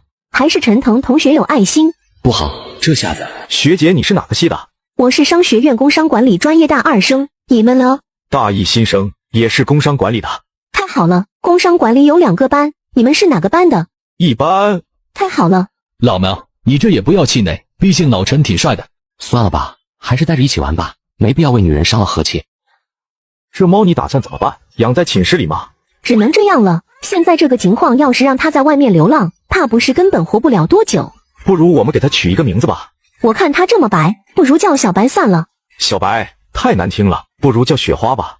不错，身上有点黄黄的，叫雪花挺合适的。雪天的雪花就是白中带黄的嘛。留个电话吧，川腾，你电话多少？我请你们吃饭吧，谢谢你们的帮忙。老陈，答应他呀。就是啊，老陈，和学姐一起吃个饭多好啊。老陈，行吧。那我先去把小猫放宿舍，然后再来请你们吃饭。我们这附近有一家周边学校公认的最适合聚餐的小饭馆，我带你们过去。不是我说你，有妹子愿意和你吃饭，你得把握住机会。把握什么机会？泡妞的机会啊！我觉得学姐对你有意思，说不定没多久就成了。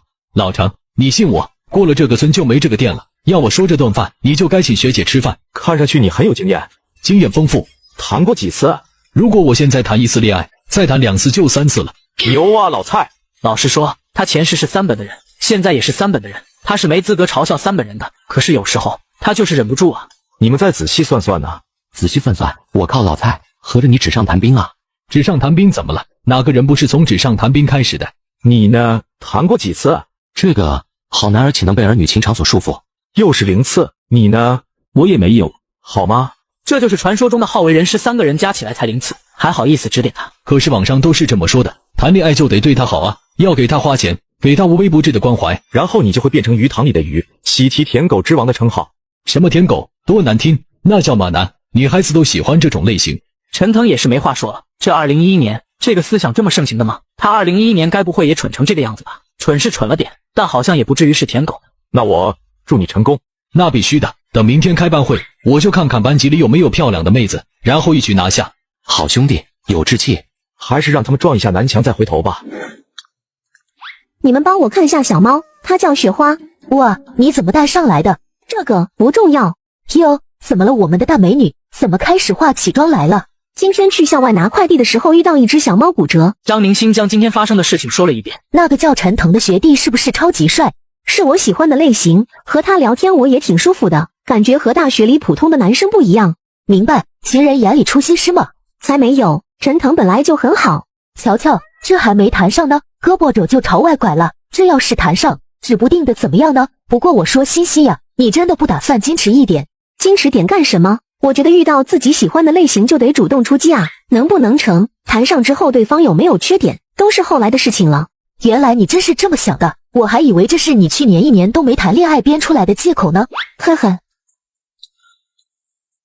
哈喽，4位学弟。现在才3点50几分，还没到4点。当然啦，那家店的生意超级火的，如果4点多才过去，怕是要来不及了。况且走过去也需要一定的时间。突然他发现有些不对劲的地方，怎么变成他和张宁星并排走了？看我们干嘛？你走你的呀。2103剑客已经没有你的位置了。那么你们谁是3剑客中的老大呢？当然是我了。200块。你们之前就认识吗？没，今天刚认识。但我感觉你们好像很熟悉的样子，你好像很了解他们的性格。不是了解他们，只不过男生在寝室地位的认知上高度一致。在男生寝室，每个人都认同一个寝室只有一个爸爸的说法，但关于这个人具体是谁，那真是千人千面。唯有在带饭、上课点到的时候，这个回答才会改变一下。这种关系被称作共轭父子。原来是这样。张宁星一路与陈腾4人聊着大学的一些注意事项和他大学以来的见到的趣闻。不得不说，张宁星真的很健谈，随随便便就能抛出几个话题。虽然身高不高，看上去更像是个小学妹，但从言语上来看，的确有点学姐的风范。当然，这对于重活一世的陈腾来说，也还只是个小姑娘罢了。店面并不算大，也只有1层楼。老板，是我，现在有没有位置？角落里有个桌子，那边可以给你们坐。不过过会儿要是有人来的拼桌，你们看可以不？今天有点忙，你们的菜可能要晚点才能上。没事，理解。新生开学都这样。新生开学的时候往往是人流量最多的时候，很多人都想着要出去吃一顿，有的人和父母一起来，刚好饭点来的，也会在外面吃一顿，基本上每家店都这样。我和室友刚救下一只小猫，却没想到竟意外得到了美女学姐的青睐，不仅主动要请我们吃饭，而且还特意穿上了性感的斩男套装，看得我几个室友们神魂颠倒。然而对于刚穿越过来的我，现在第一目标是要搞钱，儿女情长之事还是要先放到一边。我们几个刚找到位置坐了下来，美女学姐就发挥东道主的精神，开始点菜。学弟们有什么忌口吗？没什么忌口，都能吃。我不太能吃辣。那就让我来点菜吧。你们先吃着哈。陈腾可算明白这家店为什么能赚钱了。抛开食物的味道不谈，这态度的确好，提前说明上菜会慢，也提前说明可能要拼桌。在这样的情况下，还送了2盘菜来，这样哪怕是后面等的有些不耐烦了，也不像在其他店中那么难以接受。红烧肉、糖醋排骨、烤鱼、石锅豆腐。学姐有没有加入过学生会这样的组织？你别说，我还真的加入过学生会。学弟也有加入学生会的想法吗？没有，学生会倒是没什么好加的。上过一次大学，陈腾深知学生会到底是什么样的地方。除了顶尖大学的学生会能接触到普通人一辈子接触不到的资源之外，大部分学生会都没有任何的意义。先不谈那官僚主义，就算是没有官僚主义，学生会的事情大部分也都是毫无意义的帮老师打杂。陈腾上一次大学的时候，就有一个在学生会当到副主席的同学，他说自己像是老师的私人秘书，啥事都得干。所以在陈腾看来，学生会唯一的作用就是让你成为时间管理大师。我也觉得，我大一的时候脑子进了太多的水，学生会、班干部、社团都加了，忙不过来了吧？已经没周末了，啥时候都得干活，一件事接着一件事的。但是我觉得进社团、进学生会，总能认识不少人的吧？多个朋友多条路嘛。你要是对学生会感兴趣的话，可以入我们部门。不过我们学校的学生会，你未必想要加。那学姐觉得自己管理时间、处理这种杂事的能力如何？熟能生巧吧，现在也挺熟练的了。不过我觉得这位张明星学姐在工作方面的能力似乎不错，如果可以拉到自己的公司干活。陈腾准备再接触再说。其实陈腾也有个臭毛病，那就是认人为亲。这个亲不是亲人的亲，而是亲近的亲。他更希望帮自己处理公司事务的人是和自己关系好的人。越重要的职务，那这个人就越得信得过才行。这也是他为什么撺掇郭渊报计算机和工商管理的原因。要知道，真正的商战可不是开玩笑的，重要的职位必须得是自己信得过的人。陈腾的笑容看上去还是十分迷人，很有魅力的。陈腾，没想到你也在这里啊，真巧。孙俊心里那叫一个欢喜，他在来到学校之后就想着约赵雪溪吃饭。凭借他在赵雪溪心目中的好感，正常来说是肯定约不下来的，但他有超能力啊。在买通了赵雪溪的一位室友之后，孙俊成功的获得了请他们寝室吃饭的资格。赵雪溪也不想一来就和室友的关系闹得太僵，于是勉强答应了和室友一起出去吃饭。那位室友还非常懂事的给孙俊和赵雪溪创造了独处的空间。接着孙俊在新生群一顿打听，想知道学校附近哪里的饭店最好，于是就来到了这家老陈饭馆，又看到了陈腾和张宁星。让他最激动的还是陈腾旁边的张宁星。帮林雅学姐找证据的时候到了，我们到时候偷偷录音，打探陈腾和他旁边那个女生的关系。这乖巧的一恩，直接让孙俊感觉爽飞了。老陈，你朋友？不是，我只手他有点皮。陈腾啊，再怎么说咱也是高中同学，态度不用那么冷吧。既然遇到了，一起拼个桌。拼桌可以，但少废话。桌子是公共区域，拼桌在所难免。他们5个人占一整张大圆桌，也实在说不过去。不过陈腾可不想和孙俊等人有太多的交流。有仇，一个跳梁小丑罢了。要说这饭店生意是真好啊，前阵子我还和我老爸聊开饭店的事情。我爸虽然有着上千万的流动资金，但也开不好一家饭店，因为开饭店要搞的东西实在是太多了。想想也是，还是把这1000万放银行来的划算，这可是上千万啊！这群人怎么能表现得如此淡然？陈腾了，我说你他妈废话怎么那么多？老陈不是让你别废话吗？果然人以群分，能和陈腾走一起的也都不是什么好学生。不废话就不废话。眼前的这个女孩明显十分漂亮，无论是走到哪里都可以引来一大片人的回头。她与陈腾又是什么关系呢？桌子上陡然出现2个人，蔡恒与骆振斌说话也不像刚才一样无拘无束。孙俊也想和赵雪溪说点话，可是又有点忌惮苗正中。虽然苗正中身材不如陈腾壮实，但苗正中给人的感觉就是那种真的会动手打架的人，惹不起。他孙俊可是要继承一个大公司的，要是在这里被打出点什么问题来就太亏了。不错呀，这味道都和家里做的饭菜有的一拼了。夸人小技巧，夸外面的菜好吃就说和家里的差不多，夸父母的菜好吃就说和外面的差不多。不过陈腾这次不是客套，而是真心实意的这么想。他的母亲江美芝就非常擅长做菜，他小时候最期待的就是吃到母亲做的菜，没想到这个老陈饭馆的味道竟然也这么棒。确实好吃啊，难怪是周围公认最好吃的。好吃的话就多吃点吧。来，快坐下。大学女生的质量都这么高的吗？小鹿死了。陈腾，凭什么陈腾可以有这么多的女孩子环绕？你们是室友？是。赵雪溪和黎星若居然是室友？你是怎么认识他的？来我这边坐吧。好。怎么老陈这个家伙的桃花运这么好？黎同学，你不要和他坐一起，他成绩不好，是个坏学生。不，他是个好人。好人这种称呼总是觉得有些怪怪的。陈腾，我和你说话你没听见吗？你算个鸡毛，我还得回答你问题了。你从小到大从来没有受过这样的气，为什么只有在面对陈腾的时候我才会如此愤怒？你不怕我告诉林雅学姐吗？我花费上百万买下来的豪车，竟被同学们当成了软饭硬吃的直接证据，而且背地里骂我是傍上富婆的小白脸，甚至还找记者造起了我的黑谣。虽然作为活了2世的穿越者，但是对于这群人的无理取闹，我还是愤怒异常，直接扔下饭碗，一掌重重的拍在了桌子上。这和林雅有什么关系？你做人不要太无耻，你这样做对得起林雅学姐吗？有什么对不起的？我也不知道为什么你会这么说。以前的赵雪溪傲归傲，但脑子还算正常，现在脑子也出问题了。好，我从来没有见过像你这样的人，吃软饭还和别的女生走那么近。哈，这位同学，你可不要造谣啊！我相信你是好人。赵雪溪，你要是再在这里撒泼打滚，就不要怪我不客气了。你想怎么样？和你妈说你这副丢人的泼妇模样。你如果不是吃林雅学姐的软饭，你凭什么能够开宝马？开宝马，难怪他能拿出5000块钱而面不改色。所以你认为我是吃林雅的软饭？是啊，不然呢？蠢货！你说什么？我说你蠢，凭着自己的胡乱臆想在这造谣生事，不是蠢又是什么？林雅，是赵学妹啊，不好意思，我现在有点忙，有事情的话我晚点给你打过来好吗？林雅，老板，请问你有什么指示吗？没事，他打错电话了，你挂了吧。哼，老板，指示。现在明白了，做错了事说错了话，连最基本的道歉都没有吗？我道歉。这顿饭我没办法吃下去了。你的主子走了，还不赶紧跟上？老陈，你做什么的呀？还能开上宝马？宝马是租的，林雅是我塞了500当演员的。来，吃饭吃饭。如果赵雪溪那个傻叉针对你的话，你就找我。不过他应该不会这么做。好，怎么刚才第一眼看到离星落时候的危机感再次出现了？吃了多少啊，学姐？没多少，放心吧，陈腾，救猫的钱我一定会尽快还给你，今晚应该3个月就可以还清。行，没问题。我最早下个月请你吃饭。行，没问题。怎么李行若还想要请陈腾吃饭？钟飘零半晌，停！老陈哥，讲讲吧，到底怎么才能像你一样和美女走得这么近，还让美女请你吃饭？你一声令下，我愿意拥护你为2104剑客的老大。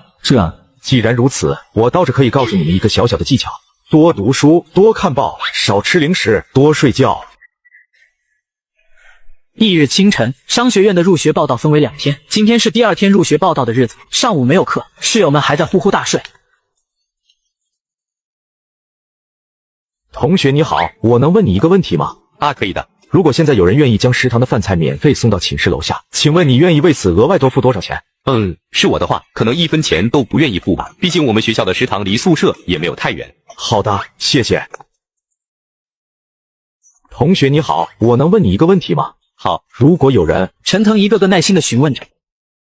陈腾，你在聊什么呢？学姐起那么早？也不早了，都8点了，被老师喊过去开会了。你的起那么早干嘛？想在大学里创业，所以在这里提前做个小小的市场调研。创业，看来自己的眼光还真是不错啊，挑中了一匹千里马。学弟方便聊聊是什么方面吗？或许我可以出主意，提供经验。当然，要是涉及到商业机密就算了。倒也不是什么机密，做外卖生意而已。外卖？这是什么生意？就是比如说，现在你想要吃饭但不想下楼，打个电话我就给你送上来，你再给我点配送费，这就叫做外卖。这个想法好像很不错啊！每次下课吃饭的时候，食堂人都非常多，排队要排很久。如果说有人可以帮忙送上门来，那的确可以节省很多的时间，甚至可以在上课的时候就点外卖。而且有时候想要去外面吃饭，也会因为出行的麻烦不去吃。如果有人可以送上门来，那简直是太方便了。所以我现在在问，他们能够接受多少的配送费？原来如此，学弟你真的太聪明了，我第一次听说还有这样的想法。不过学弟，你这样子做市场调研的话，不担心被人借鉴这个创意吗？谢谢学姐提醒，我会考虑这个问题的。你真聪明。陈腾其实并不担心别人借鉴这个创意。现在是2011年，第一个外卖平台蓝骑士已经创立足3年了。今年的上半年，这个蓝骑士更是得到数百万美元的资金投入。外卖这个想法早就不是什么独一无二的东西了。陈腾要做的绝对不是当一个先行者，他要做的就是把校园里愿意尝试的先行者给整合起来。具体步骤就是将这个想法传播出去，等一堆人实施并且开始卷起来之后，陈腾再花钱直接将他们买下来，这才是真正的玩法。对了，学姐，如果你对创业有想法的话，可以去我们学校的创业园区申请项目。申请过的话，有办公场地和创业资金的支持。我们学校还有这东西？是的。学弟要是有想法的话，学姐也可以加入到学弟的团队里。哦，学姐对创业也有想法？当然，不过学姐的能力没有那么强。能力不够的话，我只能说一声抱歉了。要不要那么真实啊？但学姐自问还是能胜任一部分工作的。好，那要是有机会的话，我会来找学姐帮忙的。那学姐就等着学弟了。迎着陈腾笑眯眯的双眼，张宁心忽然产生一种感觉，陈腾似乎不是他能够掌控的。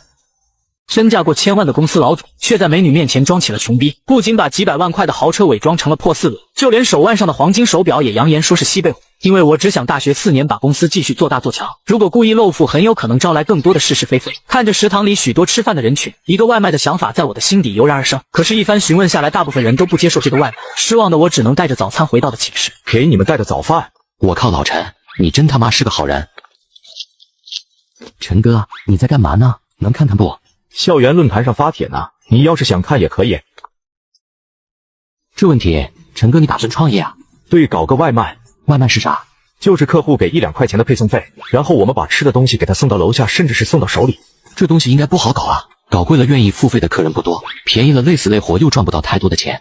哦，别这么看着我嘛，陈哥，我说了我人脉广，认识很多家开饭店的人，他们客人都这样，鸭腿饭涨价1块，销量能下降好多，很多人对价格很敏感的。学生群体也是如此吗？学生群体，这我还真不清楚。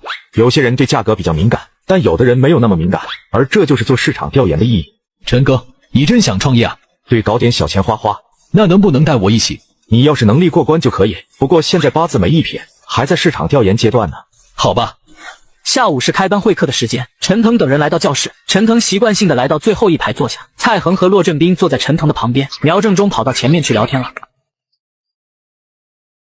张宁新，陈腾一下子明白了群里的那位班主到底是谁。在大学时期，班主任一般很少会出面，班级里的事务一般是由班主任助理，也就是简称为班助的学长学姐帮忙处理。欢迎你们来到我们商学院，以后我们就是一个集体。大约讲了3分钟的官话，班主任就结束了他的话，示意让张宁新来。大家好，我叫张宁新，是你们的班助，以后你们在大学期间有什么问题都可以找我帮忙，我会尽最大的努力帮助你们。学姐，你有男朋友了吗？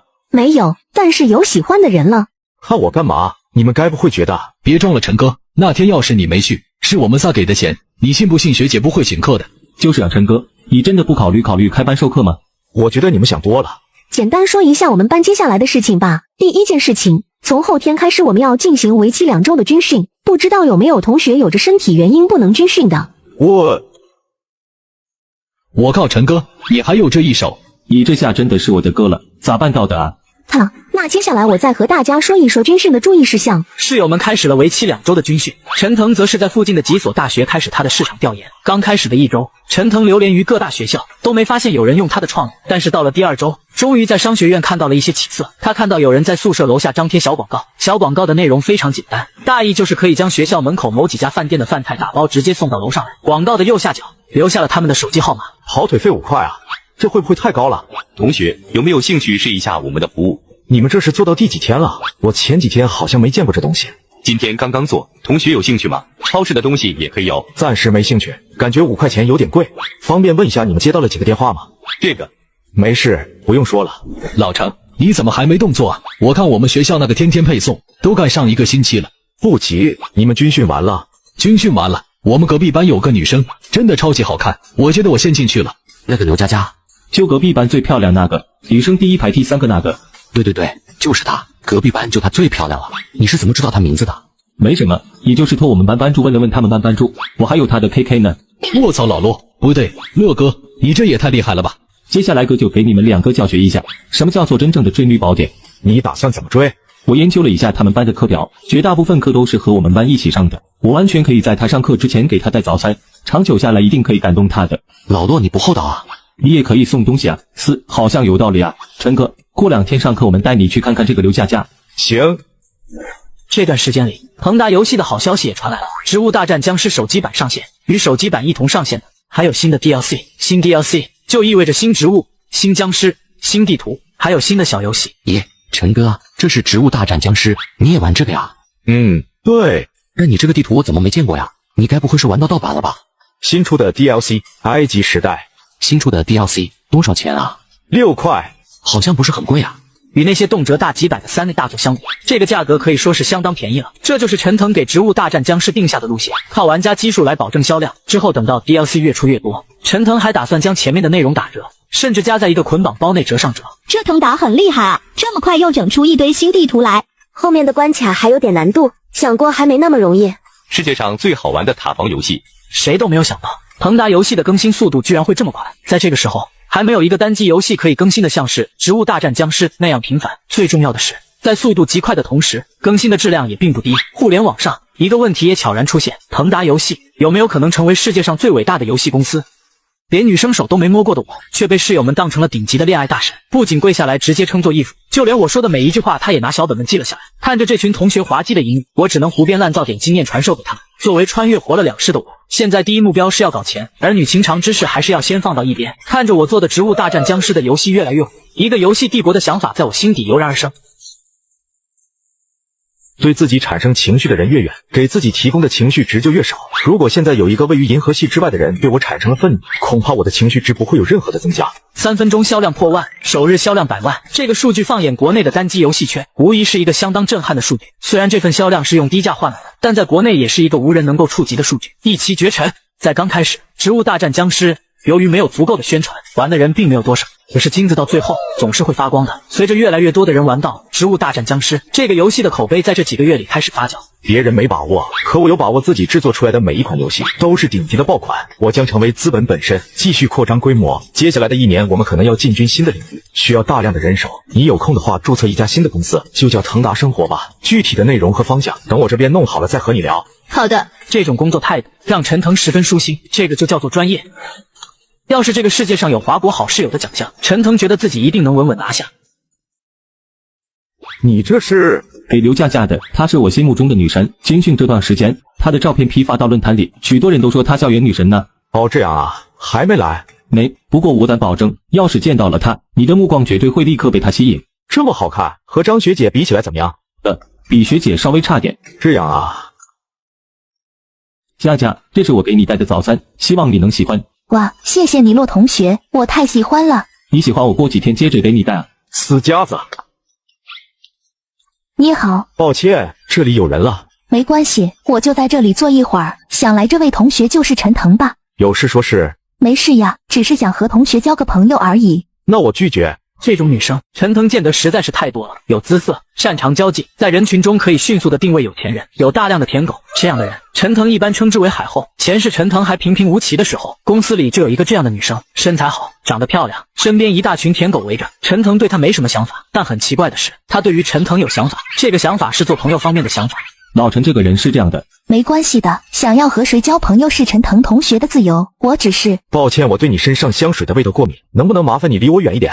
行，既然陈腾同学不想交这个朋友，那就算了。看来刘佳佳还处于幼年期，成熟的即便被拒绝，脸上也是看不出来任何情绪的，甚至还会夸几句不近美色。老陈，你这不给他面子，会不会不大好啊？怎么，你担心因为我导致你们两个的关系恶化？那没有，放心吧，他对你的态度不会因为我有任何的改变。在舔狗的数量和质量还不够之前，他是不会对你太冷淡的。老陈，我觉得你的思想有些极端，什么舔狗不舔狗的，我和他现在是朋友。有个成语叫礼尚往来，你给他带早餐，他给了你什么东西？不会是甜甜的微笑和充满感激的谢谢吧？老陈，你太功利了，我觉得刘佳佳不是那样的人。你家里有钱不？我说的不是那种小钱，是很多很多钱的那种有钱。最多3个月的时间，他就会拥有足够数量的舔狗。接着他会冷落一批舔狗，冷落的时间在半个月到1个月之间。冷落期的这段时间，你会想自己到底是哪里错，进行自我破。冷落期过后，他就会再次对你热情起来，你会对他更好，循环往复3、4次之后，恭喜你，你忘不了他了。那要是他和你说的不一样怎么办？那太惨了，他可能会在某次冷落期彻底离开你，因为你在他心目中不够优质，他也没那个精力来对你热情，干脆放弃你。我的意思是，万一刘佳佳她不像你说的那样耍手段呢？她就是一个好女孩呢。那就算我看走眼，我亲自和刘佳佳道歉，并且你们婚后的蜜月我包了。算了，也不谈那么久，你能得到她正式的承认，我就送你一次豪华的烛光大餐，你们消费我买单。这可是你说的。行吧，你可千万不要说我们打的赌，否则她有可能会看在这次烛光大餐的份上答应你。老陈，刘佳佳没那么肤浅。好，我多嘴了。陈腾摆摆手，多余这份嘴欠，他这个人是真看不惯男同胞们被当成舔狗啊。但好言难劝想死的鬼，陈腾劝不动骆振兵。也好，人生中早点碰到第一个刘佳佳，总归是一件好事，总比到了谈婚论嫁的年纪碰到更好。早啊，这节课是谁上的？陈腾听的还是挺认真的，大学的每节课都是有2节45分钟的小课连在一起的大课。怎么了？喂，你这是在逗我吗？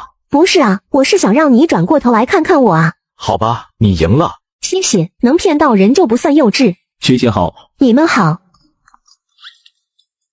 陈腾，你之前的创业想法开始了吗？还没呢，怎么了？没事，我就是看我们学校好像已经有一个团队了，所以想提醒一下你，毕竟创业这种东西，先发优势很重要。谢谢学姐的关心，不过我有自己的想法。他能感受到张明星的好意并非弄虚作假，心中不免的有些感动。要知道这个世界上没有人天生就应该对你好，有人对自己好，必须得心存感激。切，你有自己的想法就行，我还是那句话，要我帮忙就随时找我，我有一定帮忙。学姐，你不是很忙吗？没事，大不了把学生会和社团的一些工作都给辞了，反正那些杂事谁来干都一样。连爬20层都没问题的精神小伙，却没想到因为军训竟特意装残，而且还花重金伪造一个受伤病例，甚至就连用的拐杖他也早早的准备齐全，如愿以偿的逃避了为期2周的痛苦军训。而他则利用这段时间调研学校内的外卖生意，终于发现这个想法在学校有了一些起色，越来越多加入了这个经营外卖行业之中。如果学姐真的有空的话，能不能把外卖这个创业方向尽可能让我们这些学校里尽可能多的人知道这个创业方向？什么意思？这样的话，其岂不是平白无故的增加竞争对手？没关系的，我要的就是增加竞争对手。如果是要增加竞争对手的话，那我们其实可以跟他们说这个东西很赚钱，然后吸引他们来啊。不可以，这种手段绝对不可以。张宁星还是第一次见到陈腾如此严肃认真。为什么？因为这样做很容易让一些没脑子又容易上头的人贸然踏入，然后血本无归。我明白了，那我尽力传播。没想到你人居然这么好。也不算人好吧，要是他们选择创业，最后就算是血本无归，我也不会管的。陈哥，学姐和你说什么了？她说要帮我创业啊，那你同意了吗？给了她一个小任务，看她的完成情况啊。陈哥，你到底是怎么吸引女生的？靠脸。陈腾其实也不知道张宁星对自己上心，但人与人之间的交流都是从外在开始的。陈腾觉得自己一开始能够吸引张宁星的地方，或许就是这张脸了吧。可恶，如果真的对某个女生有想法的话，就大胆的去尝试，从朋友做起吧。老陈，你刚刚还和我说不要当舔狗呢，怎么鼓励老蔡当舔狗了？我哪里鼓励他当舔狗了？我是让他去正儿八经的交朋友。正常的朋友是不会在认识没几天的情况下就大方地收下对方礼物的。舔狗一定主动，但主动的不一定是舔狗，区别在于二者在做朋友的过程中地位是否平等，是否只有单方面的付出。不过要注意，对方有拒绝你的权利，不要死缠烂打，明白吗？明白了。行了，陈哥，别和他讲了，他就口还怪。军训第1周的时候喊半天要给刘佳佳送水了，结果足足2周的时间，愣是一瓶水没送出去，不如老骆一个忙。在你犹豫怎么送水的时候，我都送好几天了。陈腾懒得再参与他们的对话，而是继续思考着接下来的计划。不过他们3个的对话也没持续多久，任课老师就走到了他们的面前。我忍你们很久了。一般来说，3本院校的老师不管事，他们的态度都是爱听不听拉倒。但商学院的老师有很多都是从本部来的，能忍这么久，已经是脾气好了。于是3人一下子安静下来，倒是陈腾忍不住偷笑。好在老师并没有看到陈腾的笑。平平无奇的校园生活又过去了1周，但每个人的生活轨迹已经开始发生变化。这周又这么过去了，真无聊。我倒是认识了不少新朋友。刘佳佳今天又拒绝我了。市场调研的结果出来了，配送团队的竞争越来越激烈了。食堂外，学生们排成长队等待取餐，另一些学生则在用手机下单外卖。外卖员穿梭在人群中，将餐食送到学生手中。商学院的配送团队从一家独大变成了天天配送与乐乐配送的双雄争霸。为了争夺市场份额，2家公司纷纷降价，从最初的5元一单降到了3元一单。快来看，只要3块钱就可以点外卖了。真的假的？那我们寝室4个人一起点，每人不到1块钱。竞争的加剧让一些学生看到了商机，苗正中也不例外。陈哥，你那个外卖项目到底还做不做？不做的话，我也想试试。你真的有想法？当然有，看别人赚钱，我心里难受。那你对这个项目了解多少？商业模式、利润、可持续发展。商业模式我知道，利润嘛，听说天天配送1个月收入过万了。过万？到底是10000还是99999呢？这2者差别很大。你知道他们的开支吗？他们不直接发工资，而是631分成。也就是说，如果1个月赚1万，到手可能只有1000。你打算怎么用这1000？市场在扩大，愿意接受外卖的人越来越多。市场在扩大，但竞争者也在增加，每家都能赚到钱吗？不一定。老苗，如果你入场，你的优势是什么？认识的人多，这是个不错的起点。不过，创意不是最重要的，执行才是关键。陈哥，你说的对，我听你的，再过1-2个月跟你干。蔡恒在旁边玩游戏，听到对话后抬起头来，脸上带着好奇的表情。在这场校园创业的热潮中，每个人都在寻找自己的位置，蔡恒也不例外。陈哥，能加我1个不？当然可以，有合适的位置就给你1个。谢谢陈哥。没事，不用谢。对了，最近腾达游戏的新游戏《水果忍者》上线了，有兴趣的可以试试。办公室内，程序员们忙碌地敲打着键盘，陈腾和林雅在会议室里讨论着水果忍者的上线计划。其实，在开发上，水果忍者完成的时间与植物大战僵尸的新 DLC 热度是差不多的，但是为了避免分流，水果忍者的上线时间还是故意晚了一点。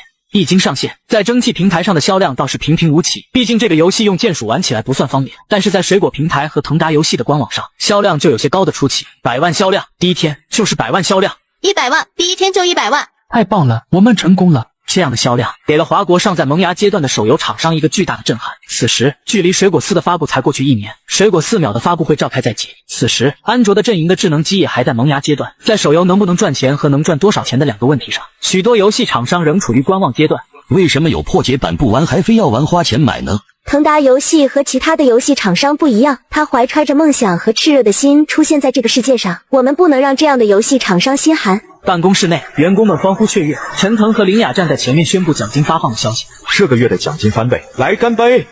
我刚用水果忍者的游戏挣了上千万，却没想到直接遭到了其他公司的恶意对待。不仅随意开发破解版影响游戏的销量，就连我公司的员工他们也想花重金撬夺。但是对于来自10年后穿越的我来说，我比他们有了太多的前瞻性，根本不会被这些游戏公司联手打倒。等手机发展起来之后，就能研究一些大型游戏了。终于觉得自己手头上的智能手机有了几分用武之地。说起来，要是再早来1年半载就好了。KK 已经推出了名为微信的聊天软件，并且和上个世界的绿泡泡一样，迅速的抢占了大量的市场，用户量也在金钱的推广下迅速增长着。这个东西，陈腾可是眼馋不已。要知道，后期 KK 公司靠着这2款软件，在游戏行业成为了屹立不倒的霸主。别说什么这公司的游戏都是垃圾，可是他赚钱啊！眼馋，太眼馋了。陈哥，你也在玩水果忍者了？你最高几分啊？18。怎么才18啊你看看我176分，牛不牛？厉害啊！这么喜欢玩这游戏？那当然，我和你说，这游戏简直是世界上最好玩的游戏。终于有比陈腾强的地方了。要知道，陈腾这次长得帅还有钱，做事情还给蔡恒有一种同龄人比不上的成熟感。蔡恒感觉自己被陈腾全方位打击了，没想到今天能发现一件自己比陈腾强的地方。你买皮肤了不？正在考虑买不买。那个雷刃我感觉很帅，就是有点小贵。他口中的雷刃皮肤是付费皮肤之一，6块钱可买。手指划过手机屏幕的一瞬间，会有雷电的特效和淡淡的电辐声，特别有感觉。老蔡，我觉得吧，只有这个雷刃皮肤才能配得上你高手的身份，是吗？可是如果能弄到1000分，送的那个冰刃皮肤才是高手的证明啊！此言差矣，冰刃虽然也很帅，但是和雷刃根本没法比。噼里啪啦的音效听起来，那切水果都有感觉起来了，是吗？你觉得像你这样的高手，就得用付费皮肤来配你的身份，况且在打到1000分之前，总得用什么东西来区分出你这种高手和我这种菜鸡的区别啊？对呀，我要是和陈哥用一样的皮肤，那怎么能彰显出我比陈哥牛逼呢？买，必须买！等着，我现在就充钱。陈哥，你电脑借我下。行。陈腾果断地让出自己的电脑借给蔡恒，很快，蔡恒就完成了充值的流程。看着在游戏里大杀四方的蔡恒，陈腾嘴角露出了一抹笑容。老蔡啊，你瞧瞧那炎刃，多帅啊！那滋滋滋的火焰。可是我才刚刚买了一个皮肤。此言差矣，就像女人的衣柜里永远缺一件衣服一样，高手的皮肤橱窗里也永远缺一个皮肤。可是老蔡，要是你只比我这种菜鸡多一个皮肤，那怎么能和我这种菜鸡产生区分呢？干卖！蔡恒一咬牙，又产生了消费的冲动。他和陈腾的关系好不假，也不妨碍他在某方面想要超越陈腾。老蔡，别说话。当6块钱再次付出去的时候，蔡恒又冷静了一些，看着陈腾嘴角的笑容，蔡恒有一种上当受骗的感觉。陈哥，你这表情不对劲啊，为什么我感觉你好像很开心呢？怎么会呢，老蔡，你充再多的钱进去和我也没什么关系啊，我有什么好开心的？我感觉你有阴谋。不可能，没有的事。那你在笑什么？我没笑啊。你放屁，你分明就有在笑。哦，那是我想起高兴的事情。蔡恒虽然奇怪，但还是没从陈腾的口中问出些什么。对了，陈哥，我听说最近学生会招新，你有兴趣参加吗？不去，去那地方干嘛？可是我听说，要是在学生会干上1年，等到第2年成为副部长了，勾搭妹子都容易点。你得多没出息才会将目标瞄准刚刚进大学的学妹啊！那不是学生会有历练作用吗？听说以后到社会上找工作也方便。历练作用倒是有一点，但你为什么不直接去找实习？这么说，学生会一点用都没有？也不完全没用吧，但回过头来看，用处不大。老陆，我给你看看我新买的皮肤，帅不帅？帅。怎么了，老陆？怎么感觉你的情绪不是很高涨呢？不是我干的啊！老陈，我能和你聊几句吗？我擦，不是我先上来问的吗？有小秘密不告诉我？好吧。不过见骆振兵情绪那么低落，他多多少少也能猜到一点。骆振兵把陈腾带到走廊上，有烟吗？有华子，抽烟有害健康。好吧，到底发生了什么事情啊？就在刚刚，我去学校外面的奶茶店给他买了奶茶，想邀请他喝奶茶。我想着到楼下了再给他发消息，让他不要下楼白等。他没下来？不是，我到他寝室楼下的时候，发现他正好在楼下。未卜先知了还？不是，他正在和一个学长聊天。聊天就聊天呗，说不定是随便聊聊呢。我看到那个学长和刘佳佳靠得很近，刘佳佳不仅没有介意，反而还朝着他靠去，2个人就差靠一块了。看得出来，现在骆振斌是真的有点破防了。心目中一直触之不及的女神，现在和别的男人快要靠在一起了。陈哥，我现在觉得你说的对，他可能只是吊着我而已。没事，现在意识到也不晚，无非就是损失一些钱财而已。男人嘛，谁没遇到过挫折？重要的是遇到挫折之后能不能再站起来，这才是最关键的。可是陈哥，我好难受啊，心里堵得慌。要不要你坐在地上哭一会儿，我再和你抱一抱，跟你一块嘤嘤嘤？陈哥，你怎么不安慰我呢？我安慰你干嘛？你又不是娇滴滴需要人呵护的妹子，你现在应该高兴才对。我为什么要高兴？你要高兴，你看清楚了刘佳佳，也看清楚了这个世界残酷的真相。是吗？被陈腾这么一说，骆振兵好像觉得有些道理，至少他看清楚了这个世界残酷的真相，一时之间他好像也没有那么难过了。谢谢你陈哥，我现在舒服多了，虽然我现在还是有点不舒服。这个症状只有一味药可解。什么药？后悔。只有刘佳佳开始后悔，你心里才会舒服，要不然就只能等你成长到不以物喜不以己悲的那种境界了。我必须要让刘佳佳意识到，错过自己是她这辈子做错的最大的事情。可是陈哥，和刘佳佳在一起的那个男生特别厉害。有多厉害？那个男生是我们学校的一个学长，姓蒋，大三的，是学校的风云人物，听说家里挺有钱的。你确定你只是在刘佳佳的寝室楼下看了他们一眼？我之前在学校的论坛上看到过这个学长的帖子，他在论坛里发图，经常会炫耀自己，在学生会里头也有不少认识的人。原来如此。陈腾在有了张宁新的帮忙之后，陈腾就基本不逛论坛了，所以对于学校的情况的确没那么清楚。把这件事情记在心里，用这些时光作为你的动力去奋斗吧。一心想追到校花的穷逼室友，却没想到爱慕的对象竟是浪荡的情场高手，不仅同时吊着10几个舔狗不出意外，就连在阅女无数的富二代间也是游刃有余。痛定思痛的室友决定让自己变得有钱，好让之前那些女人后悔莫及。看着学校内日益火爆的外卖平台，他打算搏一搏，先挣上一票。亲，陈哥，我想学他们一样开个配送团队，你觉得我能成不？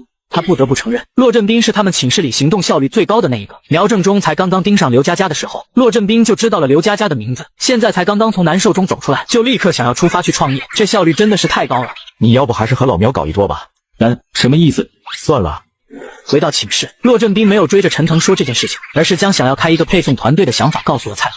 好主意啊！我们可以从2个人的团队做起，慢慢走出校园，从全国闻名到纳斯达克桥中。可惜苗正中回来了，直接让2人口中已经发展到世界500强的企业破产了。陈腾也只能叹息一声。陈哥，你怎么就不早点告诉我们呢？给你们做一个思维发散的训练。他实在是觉得2个人讨论这个话题太有趣了，有一种没被知识污染过的有趣。不过没几天，骆振兵又 emo 了。这是骆振兵从阴影中走出来的第3天，今天本来是阳光正好的一天，但已乐景甚哀情。这个学长的条件的确不错呀，个子算是高，长得也还行。如果再加上有钱这个 buff 的话，骆振兵打不过很正常。看着自己的前女神和别的男人坐在一张桌子上，即便没有什么其他的举动，也足够暴击骆振兵了。行了，老骆，振作点，天涯何处无芳草。一度顶，我他娘的，没见过猪肉，我还没见过猪跑吗？你才猪！我他妈安慰个屁，就该他受罪。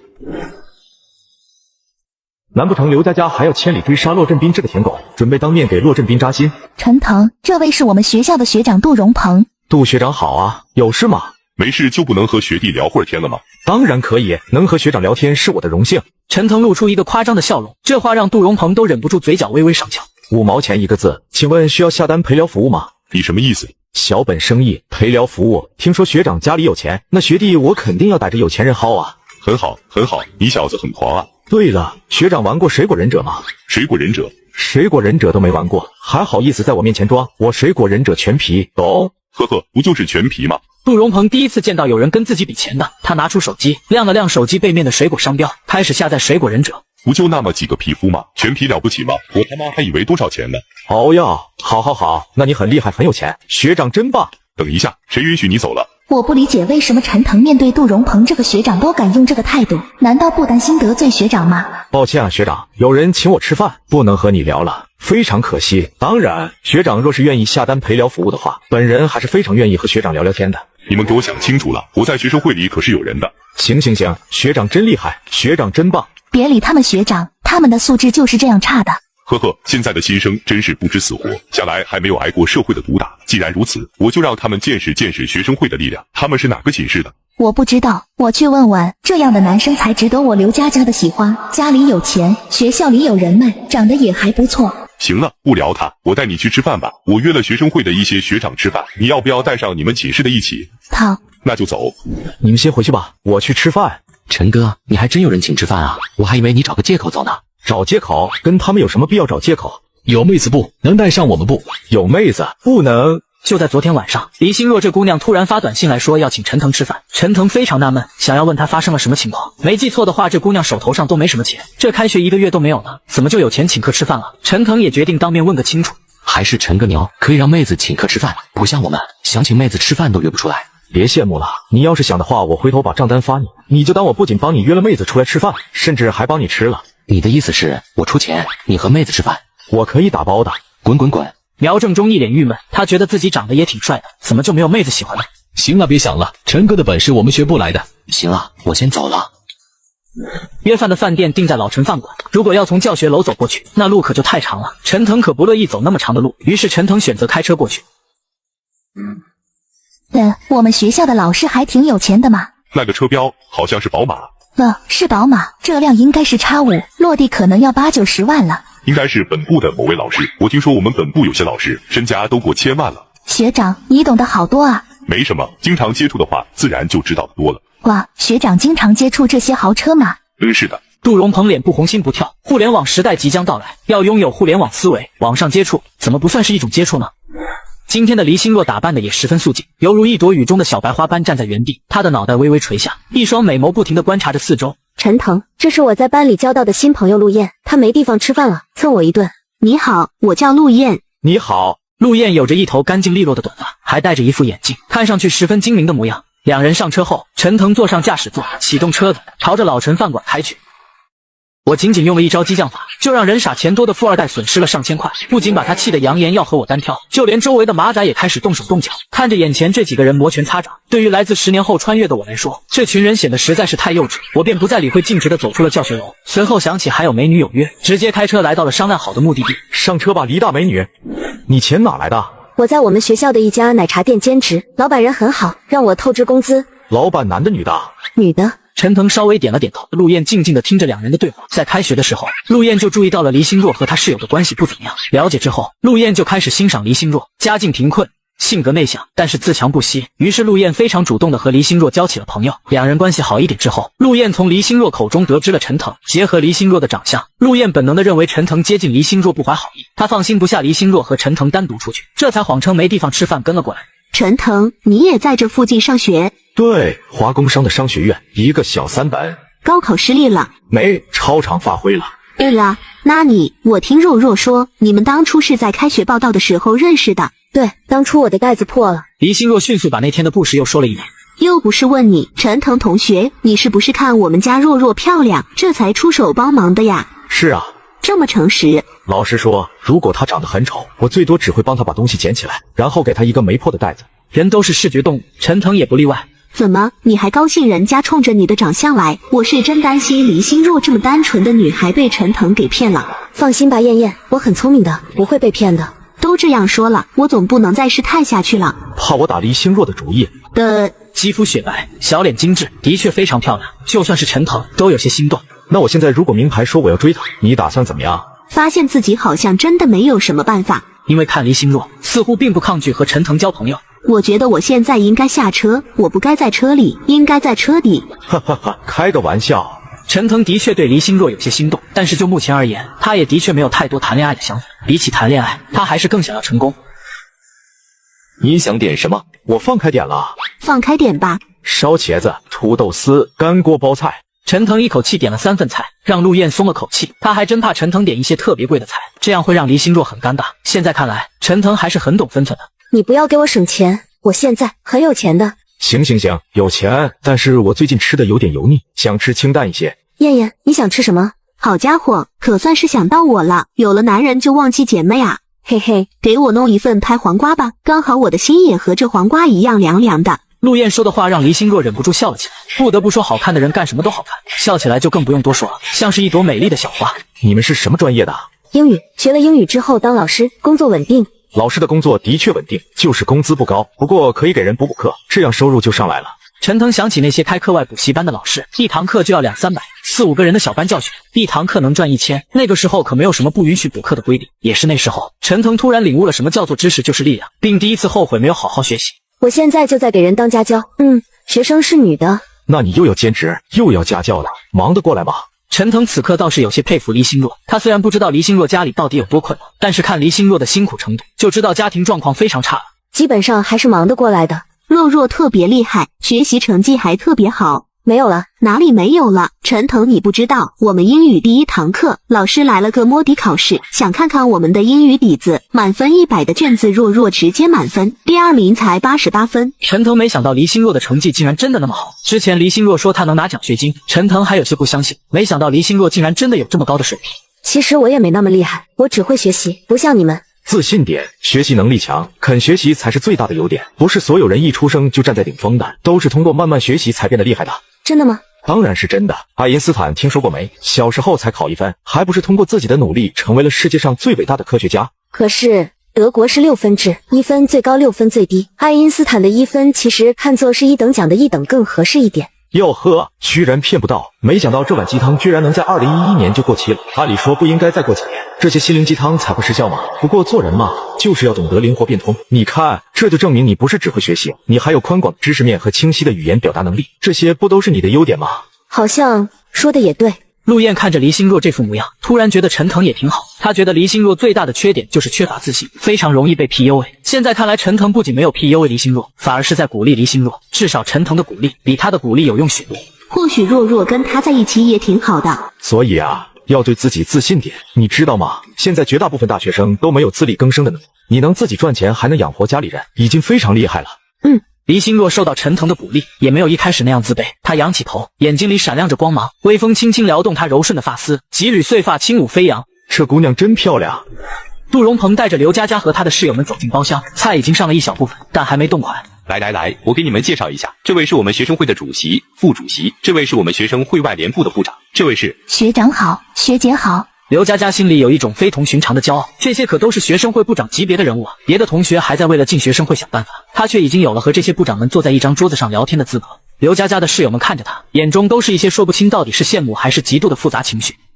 校花为了参加学生会，竟直接主动勾引起了会中的学长，不仅为此甩掉了身后10几条舔狗，就连富二代的邀约也果断拒绝。终于如愿以偿地融入了学生会的这个团体，也让他周围的室友十分羡慕。来，赶紧坐下来吧。杜哥的朋友就是我们的朋友，大家都是朋友，坐吧。来的是真巧，你们和服务员前后脚，菜刚上来没几分钟，还热着，免得等菜了。我听杜哥说，你报名了我们的外联部。是的，学长，我已经去外联部面试了一轮，当时你好像不在。当时我和外面的商家谈赞助的事情，所以不在学校。不过你放心，这么漂亮的学妹愿意来我们外联部，我肯定给你通过。谢谢学长，想必那么多新生里面，没有一个人进入学生会比我更加容易吧？都是小事，杜哥的面子肯定还是要给的。哪里，觥筹交错间，让刘佳佳等人有一种进入成年人酒局的感觉。这种感觉让刘佳佳非常喜欢，她觉得自己有一种不属于同龄人的成熟。我也敬各位学妹一杯吧。余生不喝酒。杜荣鹏将刘佳佳杯子当中的酒换成了饮料，这一举动让刘佳佳心里都有些暖暖的。哇，学长对我们佳佳也太好了吧？就是啊，学长长得又帅，能力又强，还温柔，对我们佳佳遇到可真算是捡到宝了。学长，你可要加把劲了呀！哎呀，你们不要起哄嘛。放心吧，我一定会努力追佳佳的。这是他第一次这样称呼刘佳佳，而刘佳佳也没有反对，只是略显羞涩地接受了这个称呼。好了，别起哄。看着刘佳佳的笑脸，杜荣鹏觉得拿下对方基本上只是个时间问题了。我们学校学生会的权力这么大吗？哈哈哈，当然，奖学金、优秀班集体这些都要经过我们学生会的。要是得罪了学生会，他们的寝室卫生就不要享有得分了。原来如此。对了，我今天碰上一个小学弟。这个新生有点太嚣张了一点，估计之前在高中里也是个人物，在高中是个人物又怎么样？现在可是在大学了。放心吧，杜哥，我们保证给他一个难忘的教训。先让他们的寝室享受一下卫生不合格的感觉吧。这就是学生会最惯用的手段，利用寝室卫生的事情迫使新生低头。一般的新生被弄一下子也就服气了。他们寝室号多少来着？我记一下，是210，七幢210。来的路上，他们在班级群里打探清楚了陈腾他们的寝室号。我给他们发个消息，保准过几天他就好声好气的和你们说话。好，谢谢学长。他仿佛已经看到过几天陈腾在他面前好声好气说话的模样。其实他也不是非要陈腾怎么样，只是上一次陈腾的态度实在是太差劲了，他都亲自上去打招呼了。怎么说都得像他室友骆振兵一样吧。不客气，都是一些小事，我们学生会的一些赞助都是杜哥给的呢。原来是这样。刘佳佳总算是明白为什么这些学生会的人对杜荣鹏态度这么好了。原来是因为杜荣鹏是赞助商，是金主，接下来这顿饭吃的是越来越舒服。这些人虽然都还是学生，但是奉承人的技巧已经有些娴熟了，这顿饭吃的也是相当尽兴。行了，那今天就先到这。好的。好家伙，这一顿饭要2000多了，学长，这顿饭会不会太贵了呀？哎呀，这点钱算得了什么？我们家给我的钱虽然比较少，但是一个月7、8千还是有的，偶尔吃这么一顿没什么影响。哇，学长家里的条件真好。他觉得自己的眼光真是太好了，轻松地看到了杜荣鹏这位学长身上优秀的地方。佳佳，我们要不走回去吧？就我们2个人。好呀。无论是学生会的部长们，还是刘佳佳的室友们，都非常有眼力劲的没有打扰2个人。2个人就这样单独的朝着回学校的方向走去。路上，刘佳佳和杜荣鹏突然看到了一个熟悉的面孔。老板，结账。他家里到底是什么情况？病重的吗？豪赌的吧？年幼的弟弟，破碎的他。你说的都是真的，该不会是在逗我吧？当然不是，所以若若她其实非常可怜的。你要是看上若若，也最好掂量自己能不能负担得起她的家庭。这样的家庭对大部分人来说都是巨大的压力，出生在这样的家庭，几乎等同于从出生时就背上了枷锁。走吧，若若。我送你们回寝室吧。哟，这不是陈腾小学弟吗？傻叉，学弟，你知道自己在和谁说话吗？这学校还有这么漂亮的女生。她怎么会这么漂亮？别怕，学弟，我可警告你，得罪了我杜荣鹏，你就不要想在商学院混下去了。哦，我好害怕。这车，陈腾，杜学长可是和学生会的很多部长主席都有关系在的。这位同学找对象的时候要注意擦亮眼睛，可千万。陈腾是好人，黎心若平时这么内向，竟然会为陈腾辩护。刘佳佳，我不知道你的自我感觉为什么会这么良好，所有的男人都得围着你转吗？不想搭理你有什么问题吗？就算是你想和我成为朋友，我也有拒绝的权利吧。更何况你那点心思，我都不好意思拆穿你。想要通过男人来证明自己的魅力，还想吊着一群舔狗在自己身边，以为自己的手段很高明吗？说到底，你和那些出来卖的也没有本质上的区别，都是通过自己的外部优势来获取钱财。区别在于你当婊子还想立牌坊，享受着别人的供养，还要别人提供情绪价值。在我看来，你还不如他们。傻逼！快接电话，快接呀！学长，先别说话。各种各样的情绪只涌入陈腾的系统，也不知道自己刚才为什么突然就有了一种想要骂人的冲动。其实平时我不这样的。陈腾，你好厉害！这厉害在哪？你刚刚说话的速度好快，而且一点都不紧张不怯场。有时候我想和人争辩，都不知道要说些什么。是呀，陈腾，你刚才真的太棒了。我把学长拼头骂得狗血淋头，下一秒学生会就迅速找上了门报复，不仅顶着查寝的名义要强行闯进宿舍，就连同层楼的人也被喊来围观看笑话，搞得其他人以为这个宿舍犯了什么大事。一时间整个宿舍楼都变得杂乱起来，甚至竟还有人用手机开启了直播。敢惹杜哥，活腻歪了，看我怎么让你们宿舍身败名裂的！学生会查寝，给我开门！这么多人，开门怎么那么磨叽？前几天不是查过寝了吗？你前几天还吃过饭呢，难道今天就不用吃了？但你要是前几天死了吗？今天就不用再死一次了。哟，现在的大一新生都这么狂的吗？记着点，老子学生会卫生部的副部长，钱正，给我让开！原来是副部长啊，那我要是不让呢？不让你们寝室的卫生分就是0分啊！你们知道卫生分是0分代表着什么吗？关我屁事！意味着你们要被记过处分，意味着你们不能评优评奖，关你屁事！那这时候我们不能被内部分裂了，好吧？箱子，你是不是有些太狂了？被记过处分之后，要是再犯点错，可是要被开除的。你蒙谁呢？还开除？老子往楼顶一站，给新闻媒体一打电话，我都要看看我的开除通知上是校长签的字还是你签的字。箱子，你可想清楚了，得罪我们学生会，你们在这大学可彻底别想混下去了。你哪那么多废话呢？要打0分就打，想给我们处分就给。我还真是头一次听说查个寝室卫生能查出个处分来的。学长，到底怎么了？你没看到他上了宝马？看到了。那你忘记我今天下午出教学楼的时候和你说的了？你的意思是陈腾是本部的老师？我的意思是这辆车要近100万，他一个学生能开得起近100万的车，代表着什么你知道吗？代表他家也很有钱。对呀，最好的情况，他今天打肿脸充胖子，车是租的，但这个概率极低。其次，陈腾在父母面前一哭二闹三上吊，倾家荡产买车，但这个概率也极低。坏的情况，他们家资产1000万，正常的买了一辆宝马给孩子代步，这个概率最高。更坏的情况，这甚至不是陈腾的车，只是买菜车，或者这车压根就是陈腾自己赚的，这些概率都极低。你能明白我的意思吗？学长，你的意思是他家可能很有钱，甚至比你还有钱？对，所以陈腾不能惹，你明白了吗？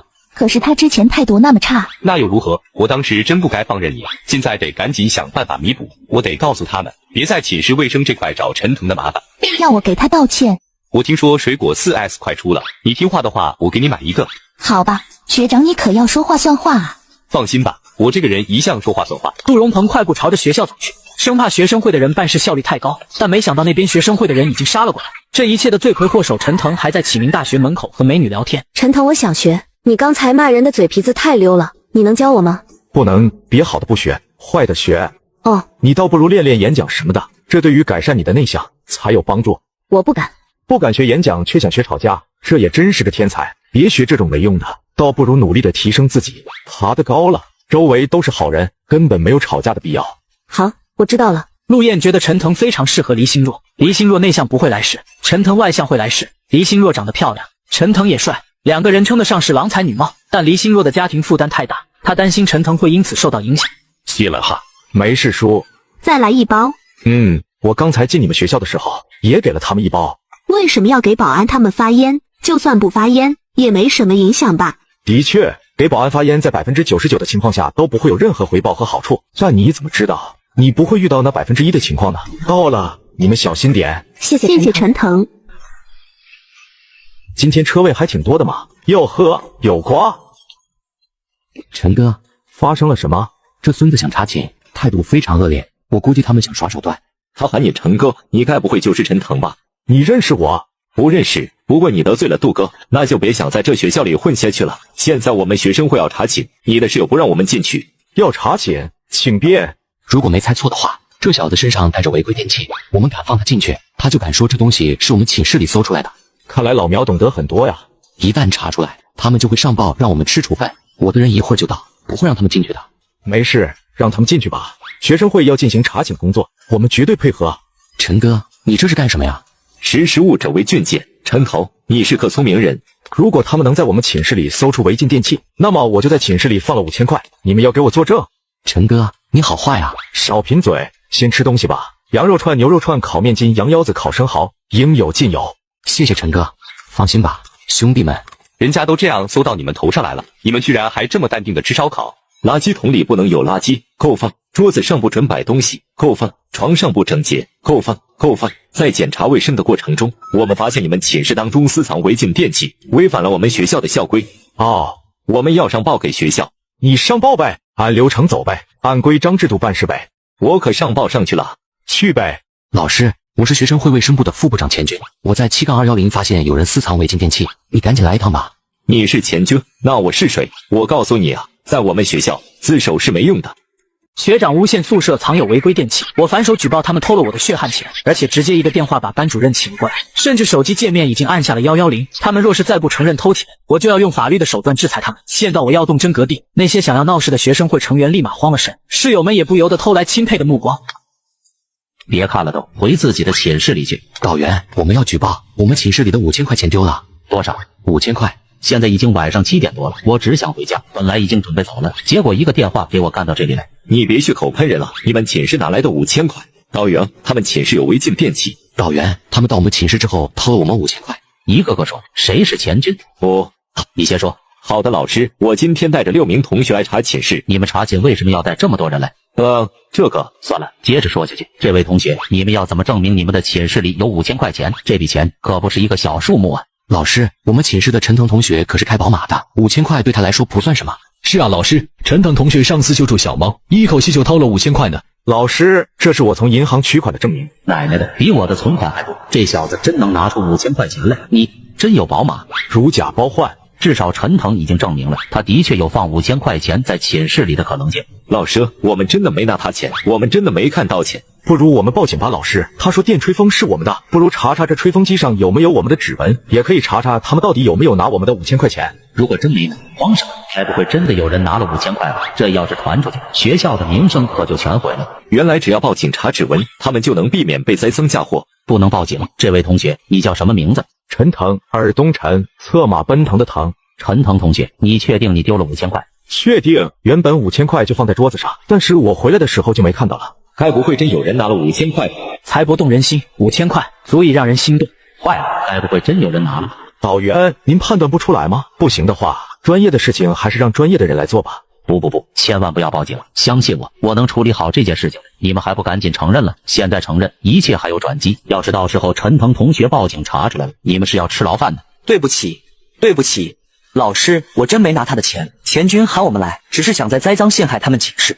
陷害？详细说说。是啊，老师，我们真的没拿钱，只是说带上一个吹风机。陈腾同学不要报警，我们承认我们陷害了你，但我们真的没有拿你的钱。没想到学生会竟然会玩栽赃嫁祸这一套。没想到我们学校的学生会竟然会做出这样的事情来，真是让人心寒啊！撤去学生会内的职务并处分，你觉得怎么样？陈腾学弟，我是杜荣鹏，方便说几句吗？我去给他开个门。好的。陈腾学弟，这一切都是误会。误会？陈腾心中思索着杜荣鹏的态度为什么忽然来了一个180度的转变，想来想去，也只有自己的宝马可能性最大。对，一切都是误会，你们快给陈腾学弟道歉。陈腾学弟，对不起。陈腾学弟，你看这样行不行？稍后我再请你们寝室吃顿饭，这件事情就算是这样子过去了。如果说这里有谁最希望大事化小小事化了，那么这个人一定是他杜荣鹏。好吧，看在杜学长的面子上，这次就放过你们。谢谢陈腾学弟，谢谢。要不到此为止吧，5000块的事，我之后给你一个答复。5000块？什么5000块？杜学长，就是陈腾说他丢了5000块，我们来栽赃陷害他，我拿的。你拿的？可是你当时不在现场啊。总之就是我拿的，给你5000块都在这里。那这件事情到此为止吧。既然你这5000块还我了，我也不追究了。好，既然这件事情结束了，那我也先下班了。导员，关于奖学金的问题，我想要请教您，麻烦您能不能稍微留一下？你呀，天天上课坐最后一排，也不怎么听课的。你说你对奖学金的问题有想法，老师来一趟辛苦了，下班了还得处理我们这边的事情。抱歉，我不抽烟的，还是不来。老师生活习惯真健康，我们都得向老师学习啊。老师，这是我托人买的茶叶，说是什么西湖龙井，我不懂茶，但是那老板说非常适合用来送礼。谢谢。辅导员刚想拒绝，因为他也不喝茶叶，但是话到嘴边，他又觉得陈腾后半句话意有所指，不喝有什么关系，适合送礼啊。圆滑的学生见过不少，但是像陈腾这样在圆滑时还具备大方这个特质的，我真没遇到过。应该的。老师来跑一趟辛苦了，那我也不打扰你们休息了，再见。老师再见。陈哥，大写的你好。一般般吧。陈哥，你太牛了，我长这么大从来没有这么佩服过一个人。以前我觉得陈腾很厉害，很有钱，但我觉得自己努力，大概也能做到。但现在我发现自己完全做不到。我得讨好刘佳佳，刘佳佳得讨好杜荣鹏，杜荣鹏又得讨好陈腾。那么问题来了，人与人之间的差距真的有那么大吗？难道这个世界上有钱真的就那么重要吗？对了，老苗，明天早上跟我出去一趟。可是明天早上有课呀。大学生不翘课，那还能叫大学生吗？那能下午吗？要是翘课的话，就晚点起床吧。不行，明天还要比上课的时候起得更早。怎么了，陈哥？明天早上的那门公共课，老师要是点到的话，你帮我俩点一下。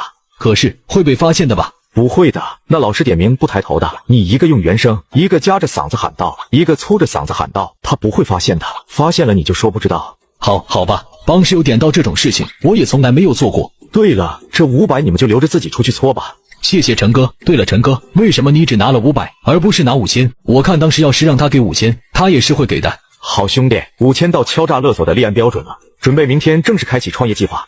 曾经对我爱答不理的冰冷笑话，却突然转性般不断示好，不仅旁敲侧击想要我的联系方式，就连富二代的邀约他也直接推辞。只因校花看到我开的是上百万的豪车，比他见过的所有富二代都有钱，拜金的美女现在一心只想扑在我的身上，甚至还主动的买好早餐去班级等我。他平时来的挺早的，今天怎么还没来？骆同学，我可以问你一个问题吗？问。是的。你说，我知道的一定回答。请问，你知道陈腾同学去哪了吗？他今天可能有点事，没来上课。谢谢你，骆同学。刘佳佳心中充满了期待，而骆振斌则陷入了深深的失落。爱情地道路上总是充满了变数和未知。嫉妒加20。靠，骆振斌，他嫉妒我干什么？今天他约了学校里配送团队的人见面，说是有谈合作的想法。他们怎么还没来？抱歉，学弟来晚了，食堂排队的人今天有点多。怎么学姐也来了？你们两个不会是约会带个拎包的电灯泡吧？瞎说什么呢？有谁约会会选择教室的？学霸，我高中有一对早恋的学霸，就天天在教室约会。你确定不是因为他没有时间去别的地方约会？你好，你们就是天天配送的人吧？我就是陈腾。你好，我是王志，这是给你们的饮料。谢谢。你说想要合作，准备怎么合作？你是商家吗？不急，再等等，人还没齐。再等等。对，再等等。欢迎各位。不知道我们3个团队是竞争关系吗？陈腾把我们聚集起来，到底是为了什么？人到齐了，老苗去关下门。好。自我介绍一下，我叫陈腾，我很有钱，我想要收购你们3个团队，或者说把你们3个团队合并起来。收购？是的，我看中了你们的团队，对你们表现出来的能力十分认可，同时我也非常看好外卖行业的前景。那么请问，我们为什么要接受你的收购呢？因为你们快要干不下去了。你在胡说什么？我们的规模在不断的扩大。对，你们3家的规模都在扩大中，但你们目前发展的隐患，我不知道你们注意到了没？什么隐患？没别的隐患，就是骑手到手的钱太少。你们的模式是顾客打电话给客服，客服再将顾客需要的东西交代给骑手，这样的效率十分低下，除非刚好顺路，否则基本上半个小时到1个小时才能完成一单，10几份餐加起来也就30块左右。送餐高峰期差不多在11点到下午1点，傍晚5点到6点，算下来3个小时180块。这里好像还可以。但要注意，这是最理想的情况。实际上，很多寝室4个人是一起点的，180能有90的配送费就不错了。再加上接线员分配骑手并不合理，时间上会有很多浪费。高峰期期间，恐怕每个骑手能够做到的平均配送费还不到90吧。这正是他们现在面临的困境。繁荣之下，满目疮痍。你能解决这些问题？当然。怎么解决？我看起来像是会傻到把这些东西都告诉你的人吗？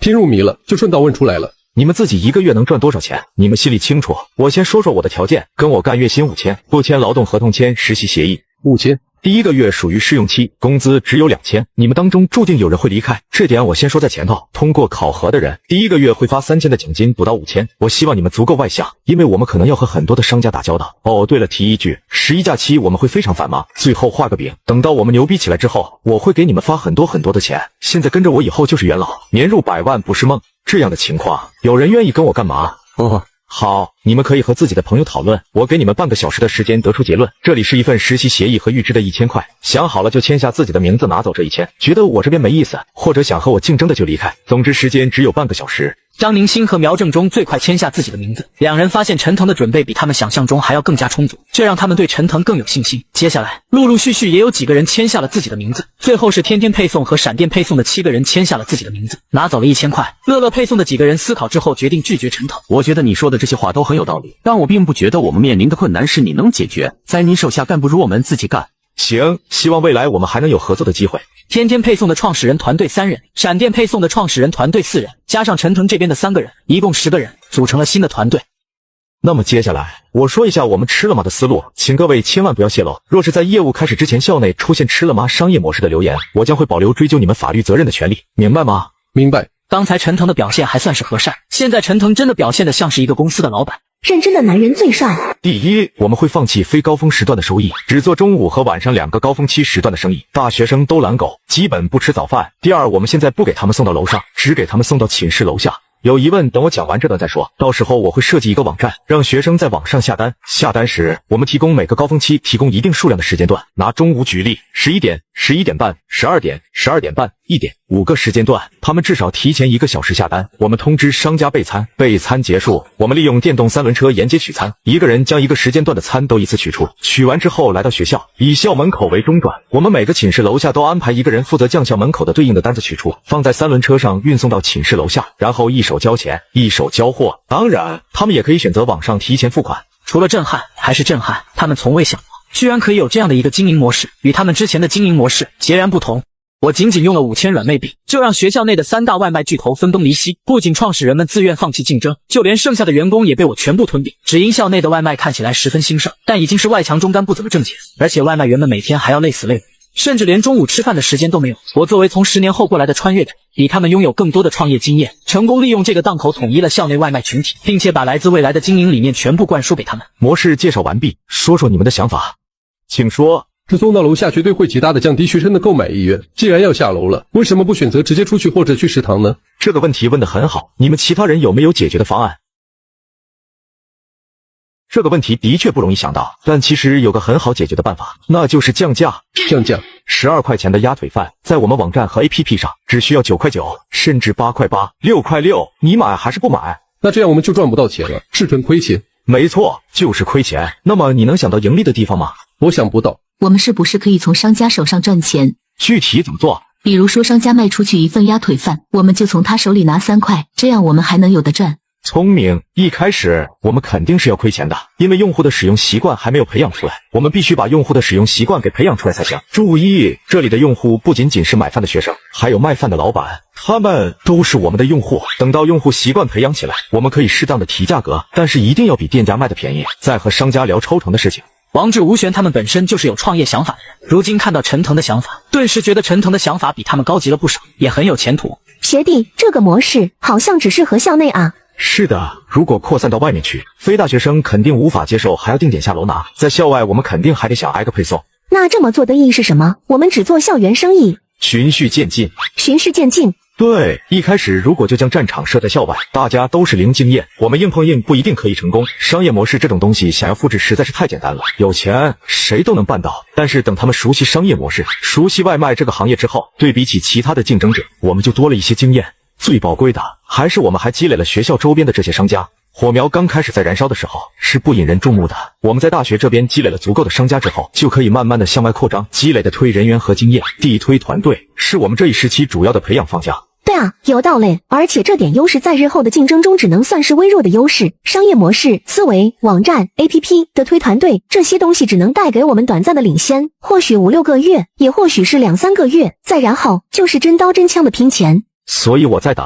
等什么？等移动互联网更成熟，也在等腾达更有钱。现在没钱，就干一些不需要大钱也能做的积累，等到有钱了，再开始烧钱。原来如此，那为什么要招学生，而不是直接招社会上的人呢？他们更加老练，时间也更充裕。更简单了，大学生更纯真，不容易背叛。背叛？对，背叛是我提防的事情。我有系统，有重生，但人心隔肚皮，我不能一眼看穿人心，谁心思重谁心思小，我看不出来。大学生群体当中不乏心思深沉的人，但比起社会上的人，隐藏能力相对差一些。我可以用足够长时间的相处来慢慢揣摩，慢慢观察。除此之外，大学生是一个很好的噱头。噱头？对，大学生团队创业是值得夸赞，值得被各种媒体报道的，话题性和传奇性更高，在日后的竞争当中也更加有利。原来如此，宣传是必不可少的。大学生创业听起来更厉害，噱头更足，宣传起来也就越容易获得普通人的认可。若是我本人得到了认可，我下面的公司得到认可还难吗？大学生陈腾创业比陈腾创业更有噱头。我明白了。还有其他的问题吗？没有了。那就好，有什么问题都可以问我。张明星对自己的这个学弟更加佩服。是不是学校搞活动要什么赞助？我告诉你，不赞助。不是，不知道老板有没有发现最近的生意变好了一些，经常会发生一个学生一次性来这里打包好几份的现象。好像有吧。我们干的，我们最近在校园里做了天天配送和闪电配送，所以您的生意变好了。你们这么说，该不会是想向我要钱吧？我告诉你，这可不行。放心吧，老板，我们不是来要钱的，只是我们接下来业务升级。去，小孩子家的开什么玩笑？说到底还不是让我帮你们宣传，不干。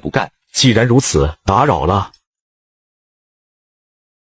太过分了，这个老板。就是啊。行了，被拒绝也是很正常的事情。有些人不见兔子不撒鹰，没有直接的好处是不肯加入的。这也从侧面说明，之前大家配送团队的功劳，这些老板看不见，他们或许还以为是新生吃腻了食堂来外头玩，销量猛涨呢。不过没关系，从今天开始，我们就要让这些商家意识到，只有与我们合作，他们才能赚得更多。想想我们团队成功后，这个老板哭着喊着要加入的表情，会不会解气一些？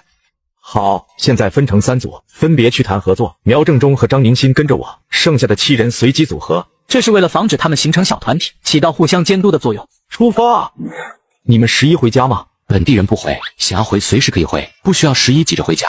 不回，才刚刚开学1个月呢，没什么好回家的。那11就跟我继续去各个地方跑吧。还要去哪里？今天我们应该可以把周围的商家全部谈一遍吧。再去奶茶店、甜品店、超市这种地方谈，还要去买保温袋，去买3轮车，去做足宣传，去招骑手和客服，并进行简单培训。自己当初想要开一个配送团队的想法是多么天真！要是凭借我的能力和陈腾竞争，估计不出1个月就会破产，争不过，完全争不过。学弟，你好厉害！你家里是做生意的吗？不是做生意的，都是普通人罢了。骗人吧！普通人怎么能培养出你这样的人才？天赋异禀，学不来的。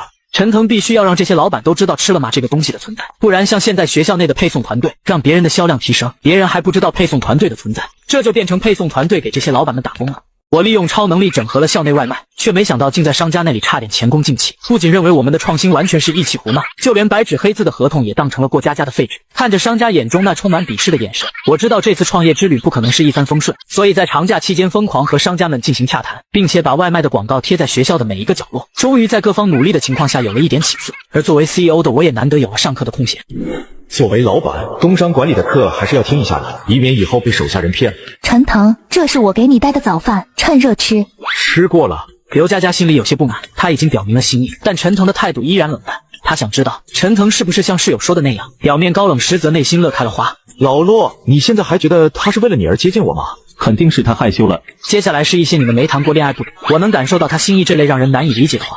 蔡恒和苗正中终于忍不住爆笑如雷，吸引了全班同学的注意。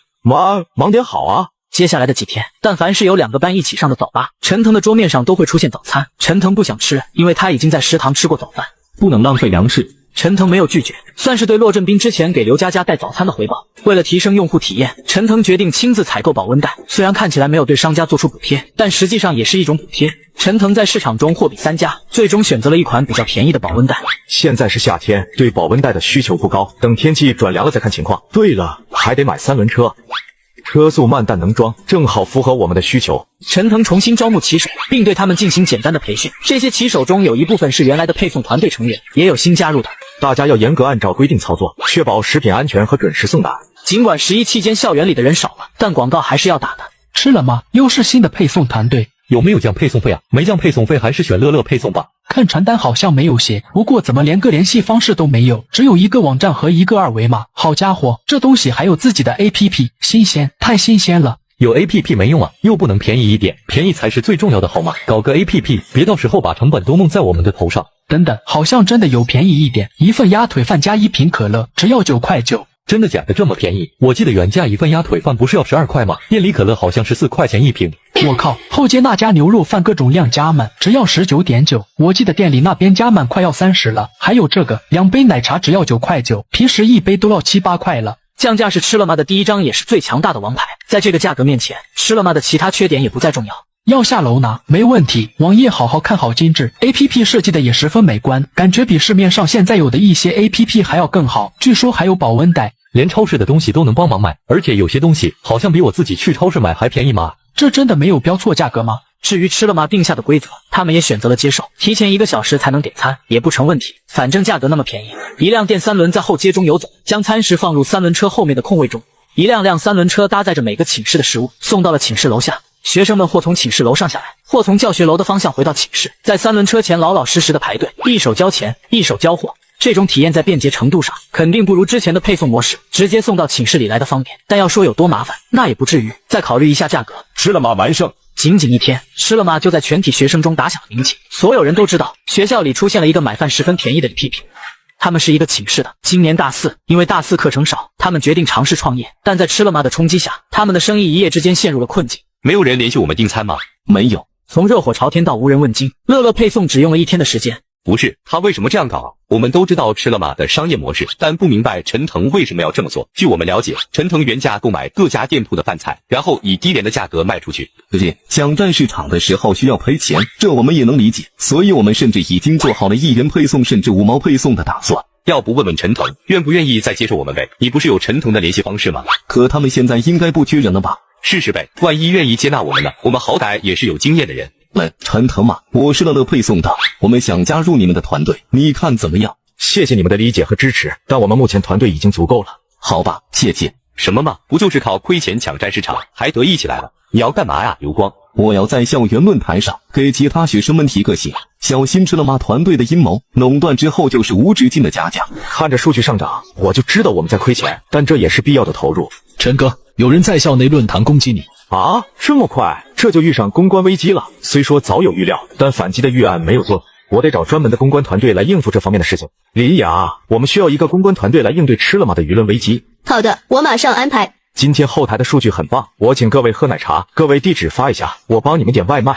谢谢老板。谢谢老板。对了，老板，我们今天卖了多少啊？1万多单吧，不止一起。全校同学加起来不是才1万人，这意味着平均每人都在今天点了1单，这市场占有的速度未免也太快了吧？全校还有人没有用过吃了吗？恐怕所有人都已经听过甚至用过了吧？你真厉害，老板！搞出这个吃了吗的人可真厉害。那可不，这可是我老板搞出来的。你这骄傲的样子，还以为是你老公呢。哎呀，瞎说什么？我刚整合了校内外卖，本以为就要躺着收钱的时候，却没想到竟被眼红的人恶意造谣，而且还说我这是搞垄断独裁。等到逼死了其他对手以后，绝对会涨价，甚至还联合影响销量的食堂一起抵制。我看着已经快成一边倒的那些帖子，连忙从总公司调起专业的公关团队过来辟谣，而自己则带人继续扩大外卖的影响力。否则一旦被人看懂这种营销方式之后，学校这么大的蛋糕一定就会被分食。之前拒绝的餐馆早已经迫不及待想要跟我们合作。哎呀，张老板，你来了呀，有什么事儿吗？王老板呢？我想问问你，这一届是不是推出了什么新节？我看你们这边最近生意很火爆啊。哦，这个呀，你不知道吗？我和那个吃了吗合作了呀。和吃了吗合作？那帮学生捣鼓出来的东西？是啊，小年轻脑子就是活络，搞出来的东西就是好使。这玩意儿能帮你卖的更多？那当然了，有了这帮学生之后，我的生意比以前好多了。这2、3天赚到的钱可比以前多太多了。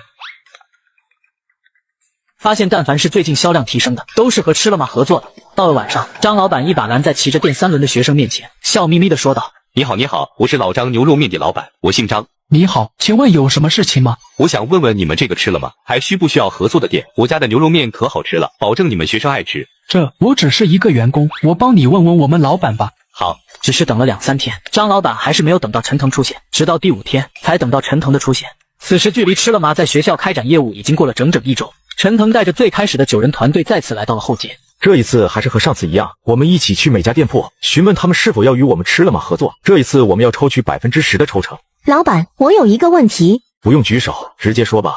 我想问，如果向他们要抽成的话，会不会导致他们拒绝合作？而且以后要是出现竞争对手，随意的改变抽成的数额，恐怕会让人觉得我们这个公司很随便，朝令夕改。考虑得很深嘛，已经担心起日后打价格战的时候了。人无远虑，必有近忧。那如果我定死10%的抽成，日后面对竞争对手，你们觉得该用什么办法来留住商家呢？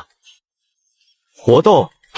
对，我们可以不定期的举办活动，比如说以7天为周期，卖出去100单，我们就奖励1000块；200单就奖励3000块，以此类推，可封顶可不封顶。走吧，带你们去找回场子。10人来到张老板的面馆，这是他们在11前第一家谈的店铺，出师不利的那一家。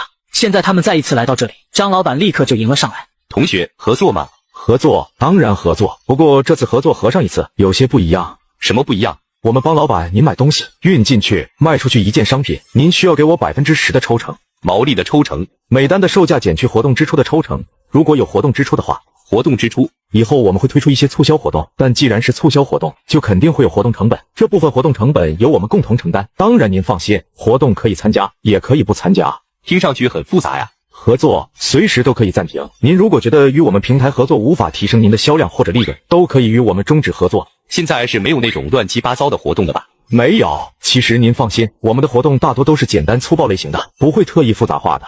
确定全凭自愿，随时都可以退出。确定，您不放心的话，可以录音。张老板点头，露出一丝笑容，心中终于有了些底。这哪里好意思呢？好的，张老板，您先下载商家版的 APP， 我来教您如何设置各种各样的东西。还真是麻烦。如果您觉得麻烦，可以退出合作的。这一次你们应该有经验了，还是老样子与他们谈合作。同意的话，教他们学会用商家版的 APP。这次我们可以搭把手，帮他们上传一下商品。是。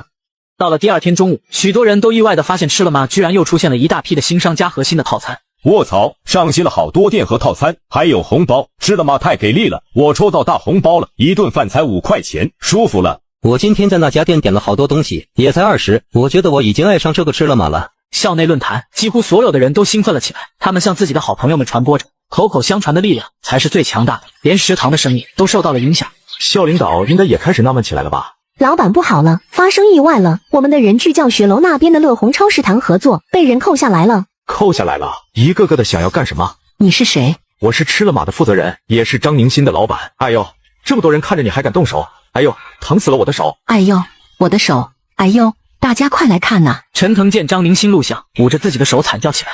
陈腾的惨叫声更大，周围的人几乎已经听不到超市老板的声音。他瞠目结舌地看着陈腾，一时间也忘记继续惨叫。你可别碰瓷啊！这么多人看着呢。哎呦，这么多人看着你还敢动手！哎呦，疼死了我的手！行了，我手没疼。能好好谈了？能。早说嘛，张宁新，别录了。学姐，说说发生了什么事情？为什么会突然发生矛盾？好，张宁新娓娓道来。陈腾这才明白了事情的起因。原来是张宁新在推销吃了吗的时候，介绍了一下吃了吗对其他商家的帮助，这下让超市老板反应过来为什么最近食堂来的人这么少了。而超市老板的丈夫正好是承包食堂的人，这下子超市老板不乐意了。在他看来，这分明就是在断他们的财路。超市老板将张宁新扣住，要让他给个说法。张宁新哪里经历过这种阵仗，只好求助陈腾。